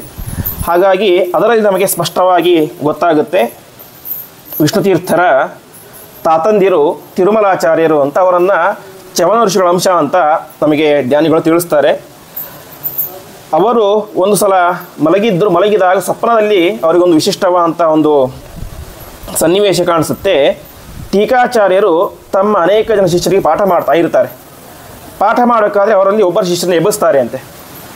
ಎಬ್ಬಿಸಿ, ನೋಡು ನಾವು ಇಷ್ಟೆಲ್ಲ ಗ್ರಂಥಗಳನ್ನು ಬರೆದಿದ್ದೇವೆ, ಆ ಗ್ರಂಥಗಳ ನಿಜವಾದಂಥ ಅಭಿಪ್ರಾಯ ಜನರಿಗೆ ಗೊತ್ತಾಗಬೇಕು. ಹಾಗಾಗಿ ನಮ್ಮ ನಿಜವಾದಂಥ ಅಭಿಪ್ರಾಯವನ್ನು ನೀನು ಹೋಗಿ ಜನರಿಗೆ ತಿಳಿಸಬೇಕು, ನೀನು ಹೋಗಿ ನ್ಯಾಯಸುಧಕ್ಕೆ ವ್ಯಾಖ್ಯಾನ ಮಾಡು ಎಂಬುದಾಗಿ ಹೇಳ್ತಾರೆ. ಹೋಗಿ ಅವ್ರಿಗೆ ಹೇಳ್ತಾರೆ, ನೀನು ಇವರ ವಂಶದಲ್ಲಿ ಹುಟ್ಟಬೇಕು ಅಂತ ಹೇಳ್ತಾರೆ ಅಂತ. ಅರ್ಥಾತ್ ತಿರುಮಲಾಚಾರ್ಯ ವಂಶದಲ್ಲಿ ಹುಟ್ಟಬೇಕು ಅಂತ ಈ ರೀತಿಯ ಸ್ವಪ್ನ ಎಲ್ಲ ಬೀಳುತ್ತೆ. ಸ್ವಪ್ನ ಎಲ್ಲ ಬೀಳುತ್ತೆ. ಬಿದ್ದಾಗ ಇವರಿಗೂ ಕೂಡ ಭಾರಿ ಸಂತೋಷ ಆಗುತ್ತೆ. ವಿಶೇಷವಾಗಿ ತಮ್ಮ ಸೊಸೆ ಭಾಗೀರಥಿ ದೇವಿ ಅಂತ, ತಿರುಮಲಾಚಾರ್ಯರ ಸೊಸೆ, ಅರ್ಥಾತ್ ವಿಷ್ಣುತೀರ್ಥರ ಪೂರ್ವಾಶ್ರಮದ ತಾಯಿ ಭಾಗೀರಥಿ ದೇವಿಗೆ ಹೇಳ್ತಾರೆ, ನೋಡು ನೀನು ಒಳ್ಳೆಯ ಸೇವೆ ಮಾಡಿದ್ದೀಯ, ನಿನ್ನ ಸೇವೆಯಿಂದಾಗಿ ನಾನು ತೃಪ್ತನಾಗಿದ್ದಾನೆ. ನಿನ್ನಲ್ಲಿ ಸಾಕ್ಷಾತ್ ಜಯತೀರ್ಥರ ಶಿಷ್ಯ ಅವತಾರ ಮಾಡ್ತಾನೆ. ಯಾವಾಗ ಅವತಾರ ಮಾಡ್ತಾನೆ? ಇನ್ನು 1 ವರ್ಷ ಬಿಟ್ಟು 2 ವರ್ಷ ಬಿಟ್ಟು ಅಲ್ಲ. ಚಿರಾತ್ ಬಹುಕಾಲೇ 25 ವರ್ಷಾನಂತರ ಮಿತಿ ಯಾವತ್ತು. ಅರ್ಥಾತ್ ಇದರಿಂದ ನಮ್ಗೆ ಗೊತ್ತಾಗುತ್ತೆ ಅಂತ ಹೇಳಿದ್ರೆ ವಿಷ್ಣುತೀರ್ಥರ ತಂದೆ ತಾಯಿಗಳಿಗೆ, ಅರ್ಥಾತ್ ಬಾಳಾಚಾರ್ಯರು ಮತ್ತು ಭಾಗೀರಥಿ ಬಾಯಿಯರಿಗೆ ಮದುವೆಯಾಗಿ 25 ವರ್ಷ ಆದ ಮೇಲೆ ಹುಟ್ಟಿದಂತಹ ಸಂತಾನ ಅದು ನಮ್ಮ ವಿಷ್ಣುತೀರ್ಥರು. ಅವ್ರು ಹೇಳ್ತಾರೆ 25 ವರ್ಷಗಳಾದ ಮೇಲೆ ಹುಡ್ತಾರೆ ಅಂತ. ಸರಿ, ಆವಾಗಿನ ಕಾಲ 200-250 ವರ್ಷ ಹಿಂದಿನ ಕಾಲ. ಇವಾಗಿನಂತೆ 1-2 ಮಕ್ಕಳು ಇರ್ತಾ ಇರಲಿಲ್ಲ, ಮನೆ ತುಂಬ ಮಕ್ಕಳು ಇರ್ತಾ ಇದ್ದರು. ಅವಳು ಕೇಳ್ತಾಳೆ, ಸರಿ ನಮಗೆ ಯಾವ ಗರ್ಭದಲ್ಲಿ ಹುಟ್ಟಿದಂಥ ಮಗು ಜಯತೀರ್ಥ ಶಿಷ್ಯ ಗೊತ್ತಾಗುತ್ತೆ ಅಂತ. 1ನೇ ಮಗುನ, 2ನೇ ಮಗುನ, 3ನೇ ಮಗುನ ಅಂತ ಅವಳು ಕೇಳ್ತಾಳೆ. ಆವಾಗ ತಿರುಮಲಾಚಾರ್ಯ ಹೇಳ್ತಾರೆ, ನೀನು ಯಾವ ಗರ್ಭವತಿಯಾಗಿದ್ದಾಗ ನಿನ್ನ ಒಂದು ತಲೆಯ ಮೇಲೆ ಸರ್ಪ ಬಂದು ಹೆಡೆ ಆಡಿಸುತ್ತಲ್ಲ, ಆ ಗರ್ಭದಲ್ಲಿ ಏನು ವಿಷ್ಣುತೀರ್ಥರು ಜಯತೀರ್ಥರಿದ್ದಾರೆ ಅಂತ ಅಂದ್ಕೊಂಡು ಅಂತ ಹೇಳ್ತಾರೆ. ಆ ರೀತಿಯಾಗಿ 25 ವರ್ಷಗಳ ಆದ ಮೇಲೆ ವಿಶೇಷವಾಗಿ ಗರ್ಭವತಿ ಆಗ್ತಾಳೆ. ಗರ್ಭವತಿ ಆದಾಗ ಮಧ್ಯದಲ್ಲಿ ಅನೇಕ ಸಲ ಬಂದು ಏನಾಗುತ್ತೆ, ಸರ್ಪ ಬರ್ತಾ ಇರುತ್ತೆ ಅಂತೆ. ಸರ್ಪ ಬಂದು ದರ್ಶನ ಕೊಡ್ತಾ ಇರುತ್ತೆ. ಆವಾಗ ಅನೇಕ ಜನ ಹೆದರಿ ಬಿಡ್ತಾರೆ. ಹೆದರಿದಾಗ ತಿರುಮಲಾಚಾರ್ಯ ಹೇಳಿರ್ತಾರೆ, ಯಾಕೆಂದರೆ ಅವರು ಆವಾಗ ಇರಲಿಕ್ಕೆ ಸಾಧ್ಯತೆ ಇಲ್ಲ. ಅವರಿಗೆ ಆಗಾಗಲೇ 60-70 ವರ್ಷ ವಯಸ್ಸಾಗಿತ್ತು. ಮತ್ತೆ ಮುಂದೆ 25 ವರ್ಷ ಅಂತ ವಯಸ್ಸಾಗಿರುತ್ತೆ, ಆವಾಗ ಇರೋದಿಲ್ಲ ಅವರು. ಹಾಗಾಗಿ ಮುಂಚೆನೇ ಹೇಳಿರ್ತಾರೆ ಸೊಸೆಗೆ, ಶೃಣುಷ್ವ ವಾಕ್ಯಮಂಬನೋ ಭಯಂ ನತೇ ಭವಿಷ್ಯತಿ ಅಂತ. ತಾಯಿ ಕೇಳು, ಅಂದರೆ ಸೊಸೆ ಮೇಲೆ ಅಷ್ಟು ಪ್ರೀತಿ ತಾಯಿ ಅಂತ ಹೇಳ್ತಾರೆ. ನನ್ನ ಮಾತನ್ನು ಕೇಳು, ನೀನು ಯಾವುದೇ ಕಾರಣಕ್ಕೋಸ್ಕರ ಕೂಡ ಭಯಂ ನತೇ ಭವಿಷ್ಯ, ಹೆದರಬೇಡ ನೀನು ಅಂತ. ಹಾವು ಬಂದ ತಕ್ಷಣ ಹೆದರಬೇಡ. ಯಾಕೆ ಅಂತ ಹೇಳಿದ್ರೆ, ಕುರುಶ್ವ ಪೂಜನಂ ಪಯೋ ನಿವೇದ್ಯ ತೇ ಸುತಸ್ಯತು ಅಂತ. ನೀನು ಹೆದರಬೇಡ, ಮತ್ತೇನು ಮಾಡು, ಆ ಹಾವಿಗೆ ಪಯಃ ನಿವೇದ್ಯ, ಹಾಲನ್ನು ನೈವೇದ್ಯ ಮಾಡಿ ಪೂಜೆ ಮಾಡು. ತದೀಯ ನಾಮ ಚೇತಿಸ ಕರೋತ್ತದ ಫಣಿ ಅಂತ ಅವ್ರು ಹೇಳ್ತಾರೆ. ಅಷ್ಟು ಮಾತ್ರ ಅಲ್ಲ, ಅಲ್ಲಿ ಹುಟ್ಟುವಂಥ ಮಗನಿಗೆ ಜಯತೀರ್ಥ ಅಂತಲೇ ನಾಮಕರಣ ಮಾಡಬೇಕು. ಅದೃಶ್ಯತಾ ಮುಪಾಗತ ತದೀಯ ಗೇಹ ಏವಸಹ ಅಂತ ಇಷ್ಟೆಲ್ಲ ಹೇಳಿರ್ತಾರೆ. ಸ್ಪಷ್ಟವಾಗಿ ಎಲ್ಲವನ್ನು ಕೂಡ ಹೇಳಿ ಹೋಗಿಬಿಟ್ಟಿರ್ತಾರೆ. ಹಾವು ಬಂದಾಗ ಹೆದರಬೇಡ, ಅದಕ್ಕೆ ಹಾಲನ್ನು ಹಾಕು. ಅಷ್ಟು ಮಾತ್ರ ಅಲ್ಲ, ಅದೇ ಗರ್ಭದಲ್ಲಿ ಜಯತೀರ್ಥರ ಶಿಷ್ಯ ಅವತಾರ ಮಾಡ್ತಾನೆ, ಅವರಿಗೆ ಜಯತೀರ್ಥ ಅಂತಲೇ ನಾಮಕರಣ ಮಾಡಬೇಕು ಅಂತ ಮಾಡಬೇಕಾದಂಥ ಎಲ್ಲ ಗ್ರೌಂಡ್ ವರ್ಕನ್ನು ಕೂಡ ತಿರುಮಲಾಚಾರ್ಯ ಮಾಡಿ ತಮ್ಮ ದೇಹತ್ಯಾಗ ಮಾಡಿರ್ತಾರೆ. ಅದಾದ ಮೇಲೆ 25 ವರ್ಷಗಳಾದ ಮೇಲೆ ಅದೇ ರೀತಿಯಾಗುತ್ತೆ. ನಮಗೆಲ್ಲ ಗೊತ್ತೇ ಇರುವಂತೆ ವಿಷ್ಣುತೀರ್ಥರು ಅವತಾರ ಮಾಡಿದ್ದು ಗೋಕುಲಾಷ್ಟಮಿ ಸಂದರ್ಭ, ರಾತ್ರಿಯ ಸಂದರ್ಭ, ಚಂದ್ರೋದಯ ಸಂದರ್ಭದಲ್ಲಿ ಭಾಗೀರಥಿ ದೇವಿ ಉತ್ತಮವಾದಂಥ ಗಂಡನಿಗೆ ಜನ್ಮವನ್ನು ಕೊಡ್ತಾರೆ. ಅವರೇನೇ ಮುಂದೆ ಅವರಿಗೆ ನಾಮಕರಣ ಆಗುತ್ತೆ ಜಯತೀರ್ಥ ಅಂತ. ಮುಂದೆ ಅವರೇನೇ ವಿಷ್ಣುತೀರ್ಥರು ಅಂತ ಪ್ರಖ್ಯಾತರಾಗ್ತಾರೆ. ಇಲ್ಲಿಗೆ ಒಂದು ಹಂತ ಮುಗೀತು. ಜಯತೀರ್ಥರ ಪಾತ್ರ ಏನಿತ್ತು ಅಂತ ನಮಗೇನು ಗೊತ್ತಾಗುತ್ತೆ, ವಿಷ್ಣುತೀರ್ಥರು ಸಾಕ್ಷಾತ್ತಾಗಿ ಪೂರ್ವ ಜನ್ಮದಲ್ಲಿ ಜಯತೀರ್ಥರ ಶಿಷ್ಯರು. ಅವರ ಆಜ್ಞೆಯಂತೆ ಅವರ ಗ್ರಂಥಗಳ ಪಾಠ ಪ್ರವಚನ, ಅದೇ ರೀತಿಯಾಗಿ ವಿಶೇಷವಾಗಿ ಅವರ ಮೇರುಕೃತಿ ಶ್ರೀಮನ್ಯಾಯಸುಧ, ಜಯತೀರ್ಥರ ಮೇರುಕೃತಿ, ಆ ಗ್ರಂಥಕ್ಕೆ ವ್ಯಾಖ್ಯಾನ ಬರೀಬೇಕು ಅಂತಲೇ ಶ್ರೀ ವಿಷ್ಣುತೀರ್ಥರ ಅವತಾರ ಮಾಡಿದ್ದು. ಕೊನೆಗೆ ವಿಷ್ಣುತೀರ್ಥರಿಗೆ ಎಲ್ಲ ನಮ್ಗೆ ಗೊತ್ತೇ, ಬೇಕಾದ ಸಲ ಕೇಳಿರ್ತೀರಿ, ಮದುವೆ ಆಯಿತು, ಮಂಚ ಬಾರದು ಮಾಡದೆ ಬಾರಳು ಅಂತೆಲ್ಲ ಕೇಳಿದರು. ಎಲ್ಲವನ್ನು ಕೂಡ ಬಿಟ್ಟು ಕಾಡಿಗೆ ಹೋದರು. ಒಳ್ಳೆಯ ಸಾಧನೆಯನ್ನು ಮಾಡಿದರು, ಅನೇಕ ವ್ರತೋಪವಾಸಗಳನ್ನು ಮಾಡಿದರು. ಅದಾದ ಮೇಲೆ ಒಂದು ಸಲ ಅನಿಸಿತು ಅಂತೆ, ಎಲ್ಲ ಮಾಡಿದ್ದೇನೆ, ಉಳಿದಿರೋದು ಒಂದೇ ಒಂದು ಬದರಿ ಯಾತ್ರೆ ಅಂತ. ಯಾಕೆಂತ ಹೇಳಿದ್ರೆ ಆಚಾರ್ಯರು ಮಧ್ವವಿಜಯದಲ್ಲಿ ಒಂದು ಮಾತು ಬರುತ್ತೆ, ಆಚಾರ್ಯರ ಮಾತು, ನೇದೃಶಂ ಸ್ಥಳಮಲಂ ಶಮಲಘ್ನಂ ಅಂತ. ಇಡೀ ಭರತ ಖಂಡದಲ್ಲಿ ಬದರಿಗೆ ಸಮಾನವಾದಂಥ ಇನ್ನೊಂದು ಕ್ಷೇತ್ರ ಇಲ್ಲ ಅಂತ ಆಚಾರ್ಯರ ಆದೇಶ ಇದೆ ಸ್ಪಷ್ಟವಾಗಿ. ಹಾಗಾಗಿ ವಿಷ್ಣುತೀರ್ಥರು ಯೋಚನೆ ಮಾಡ್ತಾರೆ, ಎಲ್ಲ ಮುಗಿದಾಗ್ಬಿಟ್ಟಿದೆ, ಬದರಿ ಯಾತ್ರೆಯನ್ನು ಮಾಡಿಬಿಟ್ಟರೆ ನನ್ನ ಜೀವನ ಸಾರ್ಥಕ ಆಯಿತು ಎಂಬುದಾಗಿ ಚಿಂತನೆ ಮಾಡ್ತಾರೆ. ಚಿಂತನೆ ಮಾಡಿ ತಾವೇನು ಮಾಡ್ತಾರೆ, ಕೃಷ್ಣಾ ನದಿಯ ಹತ್ತಿರ ಹೋಗ್ತಾರಂತೆ. ಪ್ರಯಾಣ ಮುಂದುವರಿಸಬೇಕು. ಈಗಿನ ಥರ ನಾವು ಆರಾಮಾಗಿ ಏನು ಮಾಡ್ತೇವೆ, ಡೆಲ್ಲಿಗೆ ಕೂಡ 2 ಫ್ಲೈಟಲ್ಲಿ ಹೋಗ್ಬಿಡ್ತೇವೆ, ಆರಾಮಾಗಿ ಕಾರ್ ಮಾಡ್ಕೊಂಡು ಹೋಗ್ಬಿಡ್ತೇವೆ. ಆದರೆ ಆಗಿನ ಕಾಲ ಹಾಗಲ್ಲ, ಇಲ್ಲಿಂದಾಗಿ ನಡ್ಕೊಂಡು ಹೋಗಬೇಕು, ಪಾದಯಾತ್ರೆ ಮುಖಾಂತರ ಹೋಗಬೇಕು. ಹಾಗಾಗಿ ನಿಧಾನವಾಗಿ ಪಾದಯಾತ್ರೆ ಮಾಡ್ತಾ ಮಾಡ್ತಾ ಪಂಚರತ್ನದಲ್ಲಿ ಹೇಳುವಂತೆ ಒಟ್ಟು 12 ಯೋಜನದಷ್ಟು ನಡೀತಾರೆ ಅಂತೆ. ಸಾಮಾನ್ಯವಾಗಿ 12 ಯೋಜನ ಅಂತ ಹೇಳಿದ್ರೆ, ಒಂದು ಯೋಜನ ಅಂತ ಹೇಳಿದ್ರೆ 12 ಕಿಲೋಮೀಟರ್ ಅಥವಾ 10 ಕಿಲೋಮೀಟರ್ ಅಂತ ಹೇಳ್ತಾರೆ. ಒಂದು 120 ಕಿಲೋಮೀಟರ್ ದೂರ ಸಂಚಾರ ಮಾಡ್ತಾರೆ. ಕೃಷ್ಣಾ ನದಿಯ ತೀರಕ್ಕೆ ಹೋಗ್ತಾರೆ. ತೀರಕ್ಕೆ ಬಂದಾಗ ತೀರ್ಮಾನ ಮಾಡ್ತಾರೆ, ಇನ್ನು ಬದರಿ ಯಾತ್ರೆಯನ್ನು ನಿರ್ವಿಘ್ನವಾಗಿ ಮುಂದುವರಿಸಬೇಕು ಅಂತ ತೀರ್ಮಾನ ಮಾಡಿ ತಾವು ಒಂದು ತಮ್ಮ ಗುರುಗಳಾದ ಜಯತೀರ್ಥರ ಹತ್ರ ಕೂಡ ಪ್ರಾರ್ಥನೆಯನ್ನು ಕೂಡ ಮಾಡ್ತಾರೆ. ಇಷ್ಟೆಲ್ಲ ಆಯಿತು. ಒಂದು ದಿವಸ ರಾತ್ರಿ ಮಲಗಿರ್ತಾರೆ. ಮಲಗಿದಾಗ ಏನಾಗುತ್ತೆ, ಸ್ವಪ್ನ ಬೀಳುತ್ತೆ.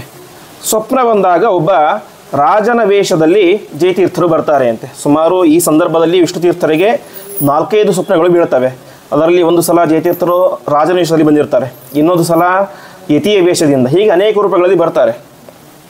ಬಂದಾಗ ಅವರು ನಿಷೇಧ ಮಾಡ್ತಾರೆ, ನೋಡು ಜಯತೀರ್ಥ, ಅವ್ರು ಇನ್ನೂ ಆಶ್ರಮ ಆಗಿದ್ದಿಲ್ಲ ವಿಷ್ಣುತೀರ್ಥರಿಗೆ. ಅವರು ಹೇಳ್ತಾರೆ, ನೀನು ಬದರಿ ಯಾತ್ರೆಯನ್ನು ಮಾಡೋದು ಸರಿಯಲ್ಲ ಅಂತ ಹೇಳ್ತಾರೆ.